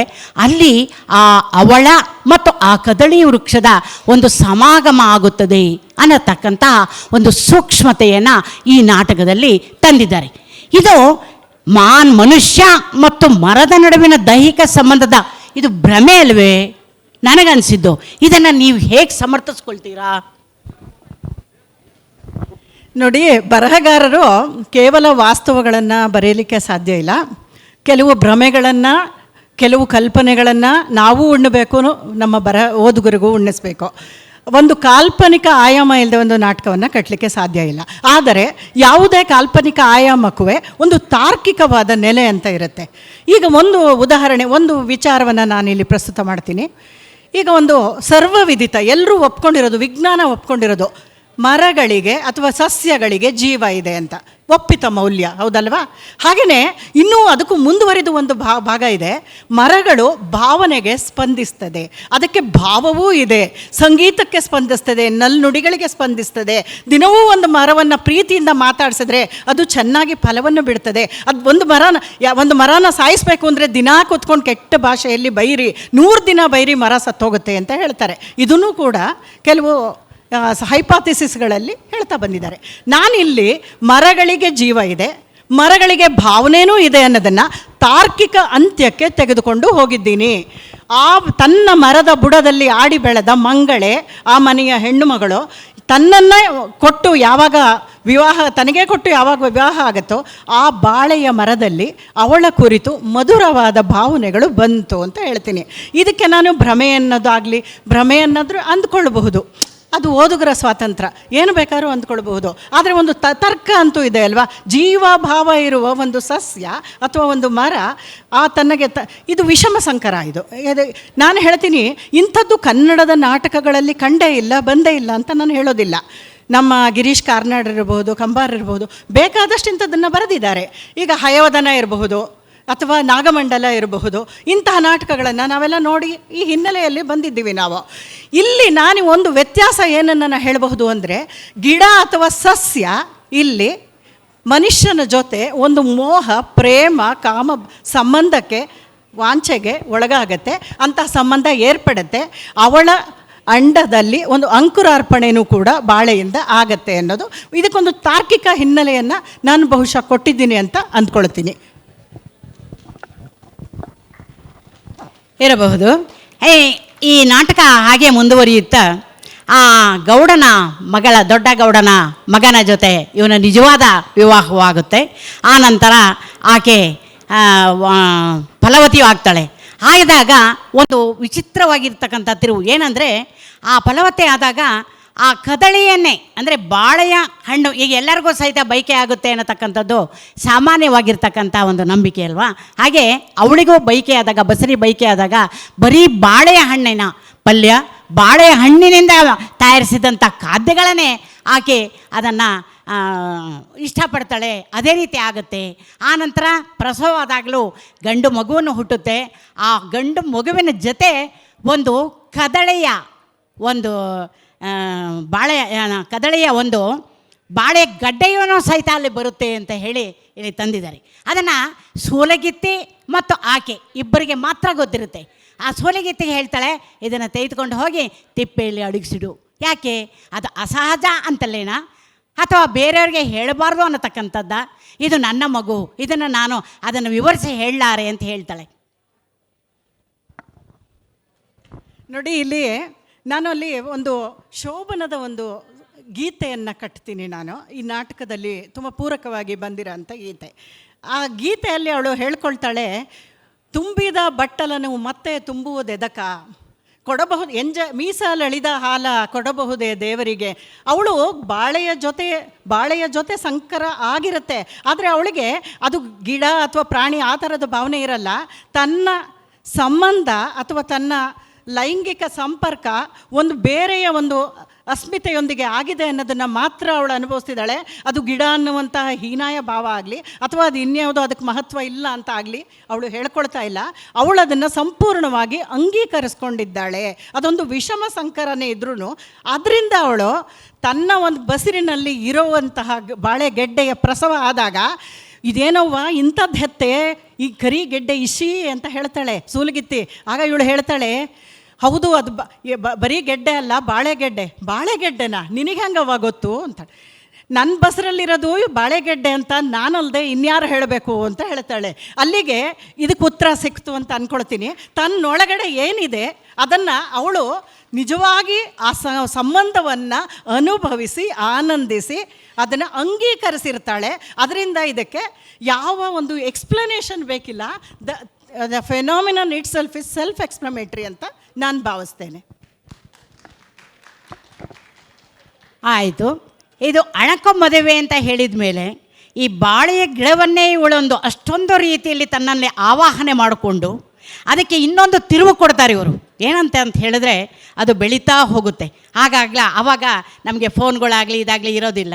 ಬರೀ ಇಲ್ಲಿ ಓಡಾಡುವಿಕೆ, ತವರು ಮತ್ತು ಗಂಡನ ಮನೆಗೆ ಓಡಾಡುವಿಕೆಯಲ್ಲಿ ಅದು ಹೇಗೆ ಬೆಳೆದು ಬಂತಾ ಇದೆ, ಹೇಗೆ ಗೊನೆ ಬಿಟ್ಟಿದೆ, ಯಾವ ಒಂದು ಹಂತಕ್ಕೆ ಆ ಗೊನೆ ಬಂದಿದೆ ಎಲ್ಲವನ್ನ ತಿಳ್ಕೊಂಡ ನಂತರ ಬರ್ತಾಳೆ. ಬಂದು ಅಲ್ಲಿ ಒಂದು ಕನಸಿನ ಒಂದು ಕಲ್ಪನೆಯನ್ನು ತಂದಿದ್ದಾರೆ. ಇದು ನಾಟಕಕ್ಕೆ ತಿರುವು ಕೊಡಲೆಂದೇ ಈ ಕಲ್ಪನೆಯನ್ನು ತಂದಿದ್ದಾರೇನೋ ಅಂತ ನನ್ನ ಒಂದು ಅನಿಸಿಕೆ ಇದೆ.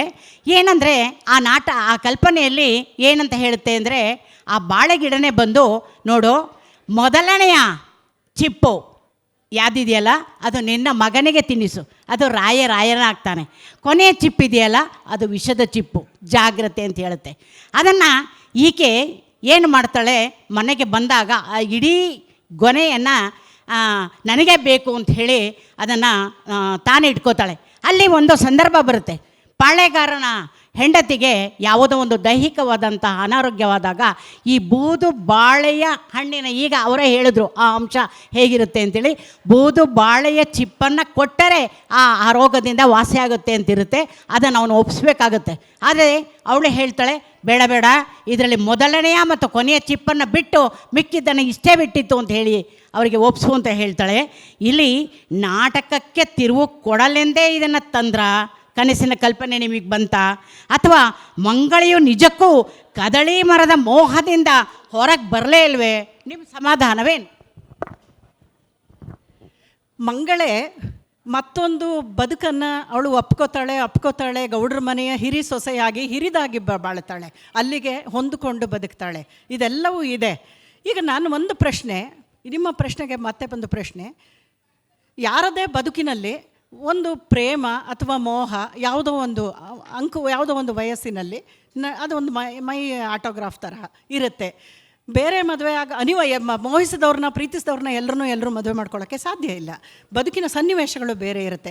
ಹಾಗಂತ ಮೊದಲ ಮೋಹದ ಮೊದಲ ಪ್ರೇಮದ ನೆನಪುಗಳು ಹೃದಯದಲ್ಲಿ ಮನಸ್ಸಿನಲ್ಲಿ ಉಳಿಯೋದಿಲ್ವಾ, ಉಳಿಬಾರ್ದ ಪ್ರಶ್ನೆ. ಗಂಡಸಿಗಾದರೆ ಉಳಿಬಹುದು ಅನ್ನತ್ತೆ ಸಮಾಜ. ಬೇಕಾದಷ್ಟು ಅಂತಹ ರಿಲ್ಯಾಕ್ಸೇಷನ್ಗಳನ್ನು ಕೊಡುತ್ತೆ. ಹೆಣ್ಣು ಮಗಳಿಗೂ ಕೂಡ ತನ್ನ ಮೊದಲ ಪ್ರೇಮವನ್ನು ಅವಳು ಬಹುಶಃ ಹೊರಗೆ ಬಂದಿಲ್ವೋ ಅದು ಅವಳಿಗೆ ಬಿಟ್ಟಿದ್ದು. ಬರೋಕ್ಕೂ ಬರದೇ ಇರೋದಕ್ಕೂ ಅವಳಿಗೆ ಹಕ್ಕಿದೆ. ಅದಕ್ಕೆ ಬಹುಶಃ ಉತ್ತರ ಬೇಕಿಲ್ಲ ಅಂತ ನಾನು ಅಂದ್ಕೊಳ್ತೀನಿ. ನಿಜ, ನೀವು ಹೇಳಿದ್ದು ಮೊದಲ ಪ್ರೇಮ ನಿಜವಾಗ್ಲೂ ಇರುತ್ತೆ. ಆದರೆ ಇಲ್ಲಿ ನಾಟಕದಲ್ಲಿ ತಂದಿರತಕ್ಕಂಥ ನೀವು ಕೊಟ್ಟಿರ್ತಕ್ಕಂಥ ಕಾರಣ ಅಂಗಾರಕ ದೋಷ ಹೊಂದಿರತಕ್ಕಂತಹ ಕನ್ಯೆಗೆ ಒಂದು ಮರದ ಜೊತೆ ಮದುವೆ ಮಾಡಿ ಅದನ್ನು ನಿವಾರಿಸಿಕೊಂಡು ಮತ್ತೊಂದು ಮದುವೆ ಮಾಡೋದಕ್ಕೆ ಆಕೆ ಅರ್ಹಳಾಗ್ತಾಳೆ ಅಂದಾಗ ಆಕೆಯ ಪ್ರೀತಿಯನ್ನು ಇದು ಕದಳಿಯೇ ಆವರಿಸ್ಕೋತಾ ಅಥವಾ ಅಂಗಾರಕ ದೋಷ ಬಿಡಲೇ ಇಲ್ವಾ? ಆ ಕೊನೆಯ ಒಂದು ದುರಂತದಲ್ಲಿ ಈ ಒಂದು ನಾಟಕ ಕೊನೆಯಾಗುತ್ತೆ. ಏಕೆ ಅಂತಂದರೆ ಮೊದಲೇ ಚಿಪ್ಪನ್ನು ಮಗನಿಗೆ ತಿನ್ನಿಸ್ತಾಳೆ. ಕೊನೆಯ ಚಿಪ್ಪು ಇರುತ್ತಲ್ಲ, ಇವನು ಎಷ್ಟು ದಿವಸ ಆದರೂ ಹೆಂಡತಿ ಮಗ ಬರಲಿಲ್ಲ ಅಂತ ಅವ್ರನ್ನ ಕರ್ಕೊಂಬರಕ್ಕೆ ಬಂದಾಗ ಆ ಹಸಿವಿನಿಂದ ಕಂಗಾಲಾಗಿರ್ತಕ್ಕಂಥವ್ನು, ಅಯ್ಯಯ್ಯ ಅವ್ರ ಊಟಕ್ಕೆ ಸರಿ ಮಾಡೋಷ್ಟೊತ್ತಿಗೆ ನಾನೇನು ಹಣ್ಣಿದೆ ತಿನ್ಬಿಡ್ತೀನಿ ಅಂಥೇಳಿ ಅವನು ಗಂಡ ತಿಂದ ತಕ್ಷಣ ಆತ ದೈವಾಧೀನನಾಗ್ತಾನೆ. ಅಂದರೆ ದೀರ್ಘಾಯುಷ್ಯನ್ನು ಉಳ್ಳಂತಹ ಗಂಡನನ್ನು ಈ ಅಂಗಾರಕ ದೋಷದಿಂದ ಪರಿಹರಿಸಬೇಕು ಆದಂತಹ ಈ ವಿವಾಹ, ಅಣಕ ವಿವಾಹ ಎಷ್ಟರ ಮಟ್ಟಿಗಾಯಿತು? ಅದು ಕದಳಿಯ ಭವಿಷ್ಯವೇ ನಿಜವಾಯ್ತಲ್ಲ, ಈ ಜ್ಯೋತಿಷ್ಯಕ್ಕಿನ್ನ ಆ ಭವಿಷ್ಯವೇ ನಿಜವಾಯ್ತಲ್ಲ. ಹಾಗಾದರೆ ಅಂಗಾರಕ ದೋಷ ಯಾರಿಗೆ? ಇದು ಅಣಕ ವಿವಾಹ ನಾನು ಹೇಳ್ತಾ ಇರೋದು. ಈ ಪ್ರಶ್ನೆಯನ್ನು ಒಪ್ಕೊಳ್ತೀನಿ ನಾಗರತ್ನ ಮೇಡಮ್. ನಮ್ಮ ಎಲ್ಲ ಪ್ರಯತ್ನಗಳಾಚೆ ವಿಧಿಲಿಖಿತ ಅಂತ ಒಂದಿರುತ್ತೆ. ಈ ಗ್ರೀಕ್ ನಾಟಕಗಳಲ್ಲಿ ನೋಡಿದ್ರೆ ನಿಮ್ಗದು ಗೊತ್ತಿರುತ್ತೆ. ವಿಧಿಯ ಮೇಲೆ ಎಲ್ಲವನ್ನೇ ಎತ್ತಾಕ್ಬಿಡ್ತಾರೆ. ಈಕೆಗೆ ಎರಡೂ ಕಡೆ ಮೋಹ ಇರ್ಬೋದು, ಎರಡೂ ಕಡೆ ಗಂಡನ ಬಗ್ಗೆನೂ ಪ್ರೀತಿ ಇರುತ್ತೆ. ಗಂಡ ಸತ್ತ ಅಂದ ತಕ್ಷಣ ಮರುಕ್ಷಣ ಅವಳು ಬದುಕುಳಿಯೋದಿಲ್ಲ. ಅವಳಿಗೆ ಆ ಬದ್ಧತೆ, ದಾಂಪತ್ಯದ ಪ್ರೀತಿ, ದಾಂಪತ್ಯದ ಒಲುಮೆ, ದಾಂಪತ್ಯದ ಮೌಲ್ಯ ಎಲ್ಲವೂ ಇದೆ. ಅದನ್ನು ಮೀರಿ ನಡೆದ ಈ ಘಟನೆಗೆ ಅವಳು ಕೂಡ ನೊಂದ್ಕೊಳ್ತಾಳೆ. ಇದನ್ನು ಬಹುಶಃ ನಾಟಕೀಯ ತಿರುವುಗಳು ಸಹಜವಾಗಿ ಬಂದಿದ್ದು. ನೋಡಿ, ಯಾವುದೇ ನಾಟಕ, ಕತೆ, ಕಾದಂಬರಿ ಒಬ್ಬ ಲೇಖಕ ಅಥವಾ ಲೇಖಕಿ ಬರೆಯೋ ಅಂಥದ್ದಲ್ಲ, ಬರೆಸ್ಕೊಳ್ಳೋ ಅಂಥದ್ದು. ತನ್ನ ತಿರುವುಗಳನ್ನು, ತನ್ನ ನೆಲೆಗಳನ್ನು ಒಂದು ನಾಟಕ ತಾನೇ ಗುರುತಿಸ್ಕೊಳ್ತಾ ಹೋಗುತ್ತೆ. ಹಾಗೇ ಇದು ಇಂಥ ತಿರುವುಗಳನ್ನು, ನೆಲೆಗಳನ್ನು ಗುರುತಿಸ್ಕೊಳ್ತು. ಬಹುಶಃ ಇದನ್ನು ವಿಧಿಯ ಮೇಲೆ ಹಾಕಿಬಿಟ್ರೆ ನಮ್ಮ ರೆಸ್ಪಾನ್ಸಿಬಿಲಿಟಿ ಕಡಿಮೆ ಆಗ್ಬೋದು ಅಂತ ಅಂದ್ಕೊಳ್ತೀನಿ. ಇದು ವಿಧಿಲಿಖಿತ. ಈ ಅಣಕು ವಿವಾಹನೇ ಇರಬಹುದು. ಅದರಿಂದನೂ ಕೂಡ ಈ ಸಮಸ್ಯೆಯನ್ನು, ಅವಳ ವೈಧವ್ಯದ ಸಮಸ್ಯೆಯನ್ನು ಪರಿಹರಿಸಿಕೊಳ್ಳಲಿಕ್ಕೆ ಆಗಲಿಲ್ಲ. ಆದರೆ ಅವಳು ಅದಕ್ಕೆ ಸಕಂಬಾಗದೆ ತಾನೂ ಕೂಡ ದುರಂತ ನಾಯಕಿಯಾಗಿ ಬಿಡ್ತಾಳೆ. ಅಲ್ಲಿಗೆ ವಿಧಿ ಮೇಲೆ ಎಲ್ಲವನ್ನು ಹಾಕಿಬಿಡೋಣ ಅಂತ ಅನಿಸುತ್ತೆ. ಅಂತೂ ಇವರು ಅಂಗಾರಕ ದೋಷದಿಂದ ಪ್ರಾರಂಭವಾದಂತಹ ಈ ನಾಟಕ ವಿಧಿಯಲ್ಲಿ ಕೊನೆಗೊಂಡು ಅಂತ ನಾನಾದರೂ ಭಾವಿಸ್ತೀನಿ. ಈ ಸಂವಾದದಲ್ಲಿ ನನ್ನ ಓದುಗಳಾಗಿ, ನನ್ನ ಈ ಕೃತಿಗಳ ಬಗ್ಗೆ ನಾನು ಓದುಗಳಾಗಿ ನನ್ನ ಮನಸ್ಸಿಗೆ ಏನು ಅನಿಸಿತೋ ಅವುಗಳನ್ನು ನಾನು ಇವರುಗಳ ಜೊತೆ ಹಂಚಿಕೊಂಡೆ. ಸ್ವಲ್ಪ ಮಟ್ಟಿಗೆ ನನಗೂ ಸಹಿತ ಅನ್ನಿಸ್ತು. ಹೀಗೆ ನಾನು ಒಬ್ಬ ಓದುಗಳಾಗಿ ಇದನ್ನು ಇತರೆ ಬೇರೆ ಓದುಗರು ಹೋದಾಗ ಇನ್ನೂ ಅನೇಕವಾಗಿರ್ತಕ್ಕಂಥ ವೈಚಾರಿಕ ಅವುಗಳಿಗೆ ಬರಬಹುದು. ಖಂಡಿತ ಸಹಿತ ಈ ಒಂದು ಸಂವಾದಗಳಿಂದ ಏನಾಗುತ್ತೆ ಅಂದರೆ ಒಂದು ಓದುವ ಆಸಕ್ತಿ ಹಾಗೂ ಓದಿದಾಗ ನಮಗೆ ಏನು ಸಿಗ್ತಕ್ಕಂತೆ ಅನ್ನತಕ್ಕಂತಹ ಒಂದು ಅಂಶ ಇದರಲ್ಲಿ ಗೋಚರ ಆಗುತ್ತೆ. ಇಂತಹ ಒಂದು ಸಾಹಿತ್ಯ ಸಂವಾದಗಳನ್ನು ನೋಡಿ, ಇಲ್ಲಿ ಈಗ ಅಂತರ್ಜಾಲದಲ್ಲಿ ಎಲ್ಲ ಸಿಗುತ್ತೆ, ಕೈ ಬೆರಳಲ್ಲೇ ಸಹಿತ ಸಾಕು ಇಡೀ ಪ್ರಪಂಚವನ್ನೇ ನಮ್ಮ ಕೈಯಲ್ಲಿ ಇಟ್ಕೋಬೋದು ಅಂತ ಹೇಳ್ಬೋದು. ಆದರೆ ನನ್ನ ಪ್ರಕಾರ ಈಗ ಈ 3 ಜನಕ್ಕೂ ಸಹಿತ ನಾನೊಂದು ಪ್ರಶ್ನೆ ಕೇಳ್ತೀನಿ ಕೊನೆಯದಾಗಿ. ಇದು ಕೃತಿಗೆ ಸಂಬಂಧಪಟ್ಟದ್ದಲ್ಲ. ಒಂದು ಪುಸ್ತಕವನ್ನು ನಾನು ಇದು ಮೊದಲನೇ ಪ್ರಾರಂಭದಲ್ಲಿ ಹೇಳಿದೆ, ಕೈಯಲ್ಲಿ ಹಿಡಿದು ಓದುವಂತಹ ಸುಖ, ಕೊಡ್ತಕ್ಕಂತಹ ಸುಖ ನೀವು ಆ ಒಂದು ಮಿಷನ್ ಅಂತ ನಾನಂತೂ ಹೇಳ್ತೀನಿ. ಏಕೆಂದರೆ ಅದಕ್ಕೆ ಯಾವುದು ಜೀವ ಇದ್ದಲೇ ಇರ್ತಕ್ಕಂಥದ್ದು ಒಂದು ಯಾಂತ್ರಿಕವಾಗಿರ್ತಕ್ಕಂತಹ ವೈಜ್ಞಾನಿಕವಾಗಿ ಮುಂದುವರೆದಂತಹ ಆವಿಷ್ಕಾರದ ಒಂದು ಯಂತ್ರ. ಅದರಲ್ಲಿ ಸಿಗ್ದಲೇ ಇರ್ತಕ್ಕಂಥದ್ದನ್ನು ಇದರಲ್ಲಿ ಸಿಗುತ್ತೆ. ಒಂದು ಪುಸ್ತಕ ಕೈಲಿ ಹಿಡ್ಕೊಂಡು ಪಕ್ಕದಲ್ಲಿ ಒಂದು ಸ್ಟ್ರಾಂಗ್ ಆಗಿರೋ ಕಾಫಿ ಇಟ್ಕೊಂಡು ಹಂಗೆ ಕುರುಕಲು ತಿಂಡಿಯನ್ನು ತಿಂದ್ಕೊಂಡು ಓದ್ತೀವಲ್ಲ, ಆ ಪಾತ್ರಗಳಲ್ಲೇ ನಾವು ಪಾತ್ರಗಳು ಹಾಕ್ತೀವಿ. ಆ ಒಂದು ಸನ್ನಿವೇಶನ ಮತ್ತೆ ಮತ್ತೆ ಸವಿತೀವಿ. ಆ ಒಂದು ಕೆಲವು ವಾಕ್ಯಗಳನ್ನು ಮತ್ತೆ ಮತ್ತೆ ಮೆಲುಕು ಹಾಕ್ತೀವಿ, ಕೆಲವನ್ನ ಗುರ್ತು ಹಾಕೋತೀವಿ. ಅದು ನನ್ನ ಅನಿಸಿಕೆ. ಈಗ ಈ ಕೃತಿಕಾರರಿಗೂ ಸಹಿತ ಏನು ಅನಿಸುತ್ತೆ ಅದ್ರ ಬಗ್ಗೆ ನಾವು ಹಂಚ್ಕೋಬೇಕು ಅಂತ ನಾನಾದರೂ ಕೇಳ್ಕೊತೀನಿ. ವೈಯಕ್ತಿಕವಾಗಿ ಹೇಳಬೇಕು ಅಂದರೆ ನನಗೆ ಇವತ್ತಿಗೂ ಪುಸ್ತಕದಲ್ಲಿ ಓದೋದೇ ಇಷ್ಟ. ಆದರೆ ಕಾಲ ಬದಲಾದ ಹಾಗೆ ಕಾಲದ ನಿಯಮಗಳಿಗೆ ತಕ್ಕಂತೆ ಬದಲಾಗದೆ ಹೋದರೆ ಅದು ನಶಿಸುತ್ತೆ ಅಂತ ಒಂದು ಜೀವವಿಜ್ಞಾನ ನಮ್ಗೆ ಇಷ್ಟು ದಿವಸ ಹೇಳ್ಕೊಂಡು ಬಂದಿದೆ. ಈಗ ಎಷ್ಟೋ ಜನ ಈಗಿನ ಪೀಳಿಗೆಯವರು ಆಫೀಸ್ಗೆ ಹೋಗುವಾಗ ಕ್ಯಾಬಲ್ಲಿ ಓದ್ತಾರೆ. ಎಲ್ಲ ಕಡೆ ಪುಸ್ತಕ ತೊಗೊಂಡು ಹೋಗೋಕ್ಕಾಗಲ್ಲ. ಮೊಬೈಲಲ್ಲಿ ಓದ್ತಾರೆ, ಟ್ಯಾಬಲ್ಲಿ ಓದ್ತಾರೆ, ಕಂಪ್ಯೂಟ್ರಲ್ಲಿ ಓದ್ತಾರೆ. ಹಾಗೆ ಓದೋದ್ರ ಮೂಲಕ ಆ ತನ್ನ ಓದುಗರ ವಲಯವನ್ನು ವಿಸ್ತರಿಸ್ಕೊಳ್ತಾ ಹೋಗುತ್ತೆ. ಹಾಗಾಗಿ ಯಾವುದೇ ಹೊಸ ಆವಿಷ್ಕಾರ ಬಂದ್ರೂ ಅದು ಆ ಕಾಲದ ಅಗತ್ಯ. ನಾವು ಅದನ್ನ ಹಂಗೆ ನೋಡಬೇಕು. ಅಂದರೆ ಒಂದು ಹಳಹಳಿಕೆ ಇಟ್ಕೋಬಾರ್ದು. ಈಗ ನನಗೆ ಪುಸ್ತಕದಲ್ಲಿ ಓದೋದು ನನಗಿಷ್ಟ, ಆದರೆ ಈ ಲ್ಯಾಪ್ಟಾಪಲ್ಲಿ ಅಥವಾ ಮೊಬೈಲಲ್ಲಿ ಓದೋದ್ರಿಂದ ಇನ್ನೊಂದು 10 ಜನ ಹೆಚ್ಚಾಗಿ ಓದ್ತಾರೆ ಅಂತಂದರೆ ನಾನು ಅದನ್ನ ಸ್ವಾಗತಿಸ್ತೀನಿ. ಅದೊಂದು ವೈಯಕ್ತಿಕ ಆಯ್ಕೆ ಅಂತಂದ್ಬಿಟ್ಟು ನನ್ನ ಅಭಿಪ್ರಾಯ.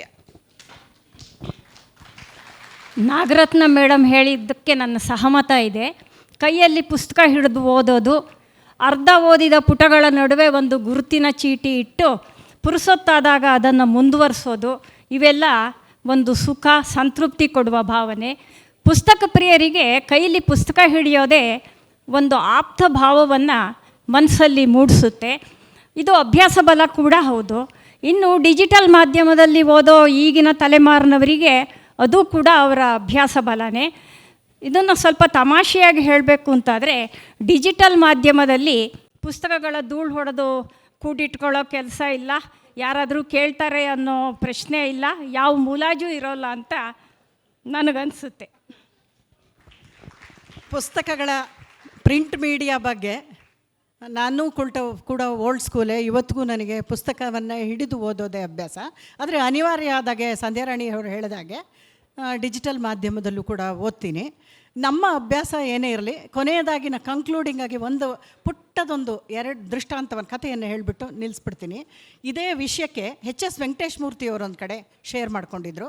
ಪೂತಿ ನರಸಿಂಹಾಚಾರ್ ಅವರಿಗೆ ತುಂಬ ವಯಸ್ಸಾದ ಕಾಲದಲ್ಲಿ ಒಂದು ಪುಸ್ತಕ ಬಿಡುಗಡೆಯ ಸಮಾರಂಭ ಇರುತ್ತೆ. ಅವರಿಗೆ ಕೈಯಲ್ಲಿ ಆಗ್ತಾ ಇರಲ್ಲ, ಬರೋದಕ್ಕೆ ಶಕ್ತಿ ಇರಲ್ಲ, ಶಕ್ತಿ ಕುಂದಿರೋ ಕಣ್ಣು ಕೂಡ ಕಾಣಿಸ್ತಾ ಇರಲ್ಲ. ಆದರೂ ರವೀಂದ್ರ ಕಲಾಕ್ಷೇತ್ರದಲ್ಲಿ ಆದ ಪುಸ್ತಕ ಬಿಡುಗಡೆ ಕಾರ್ಯಕ್ರಮಕ್ಕೆ ಅವರು ಬರ್ತಾರೆ. ಬಂದು ಮುಂದೆ ಯಾರದೋ ಸಹಾಯದಿಂದ ಬಂದು ಮುಂದುಗಡೆ ಬೆಂಚಲ್ಲಿ ಸೀಟಲ್ಲಿ ಕೂತ್ಕೊಳ್ತಾರೆ. ಬಂದು ಕೇಳ್ತಾರೆ ವೆಂಕಟೇಶ್ ಮೂರ್ತಿಯವರು, ಯಾಕೆ ಬರೋಕ್ಕೆ ಹೋದ್ರಿ ನೀವು, ಅವಶ್ಯಕತೆ ಇರಲಿಲ್ವಲ್ಲ ಅಂತ. ಆವಾಗ ಪುಸ್ತಕ ಬಿಡುಗಡೆ ಆಯ್ತೇನಯ್ಯ ಅಂತಾರೆ. ಆಯಿತು ಕೊಡು ಇಲ್ಲಿ ಅಂತಾರೆ. ಕೈಯಲ್ಲಿ ಇಸ್ಕೊಂಡು ಅದನ್ನು ಸ್ಪರ್ಶಿಸ್ತಾರೆ, ಒಂದು ಎಡಗೈಯಲ್ಲಿ ಇಟ್ಕೊಂಡು ಬಲಗೈಯಿಂದ. ಆಮೇಲೆ ಆಗ್ರಹಣಿಸ್ತಾರೆ. ಒಂದು ಸರ್ತಿ ಮೂಗಿಗೆ ಅದರ ಘಮವನ್ನು ತೆಗೆದುಕೊಳ್ತಾರೆ. ಅಂತ ಒಂದು ಧನ್ಯತೆಯ ಭಾವವನ್ನು ಅವರು ಅನುಭವಿಸ್ತಾರೆ. ಬಹುಶಃ ನಾನು ಇದೇ ಸ್ಕೂಲ್ ಅಂತ ಕಾಣುತ್ತೆ. ಇಲ್ಲಿ ಒಂದು ಆ್ಯಡ್ ಮಾಡೋಕ್ಕೆ ಇಷ್ಟಪಡ್ತೀನಿ ನಾನು. ನಿನ್ನೆ ಸುರೇಶ್ ಹೆಬ್ಳಿಕರ್ ಸರ್ ಬಂದಿದ್ದರು. ಅವ್ರ ಜೊತೆ ಮಾತಾಡ್ತಾ ಇರುವಾಗ ಅವ್ರು ಹೇಳಿದ್ರು, ನನಗೆ ಒಂದು ಪುಸ್ತಕ ನೋಡ್ತು ಅಂತಂದರೆ ಕಡದ ಎಷ್ಟು ಮರಗಳು ಕಾಣುತ್ತೆ ಅಂತ. ಸೊ ಅದನ್ನು ನಾವು ಗಮನಿಸಿಲ್ಲ. ಪ್ರತಿಯೊಂದು ಪುಸ್ತಕ ಪ್ರಿಂಟ್ ಆದಾಗ ನಾವು ಅಷ್ಟು ಮರಗಳನ್ನ ಕಡ್ದಿರ್ತೀವಿ. ಸೊ ಆ ದೃಷ್ಟಿಯಿಂದ ಕೂಡ ನಾವು ಅದನ್ನ ಈ ಸಮಸ್ಯೆನ ನೋಡಬೇಕು ಅಂತ ನನಗನ್ಸುತ್ತೆ.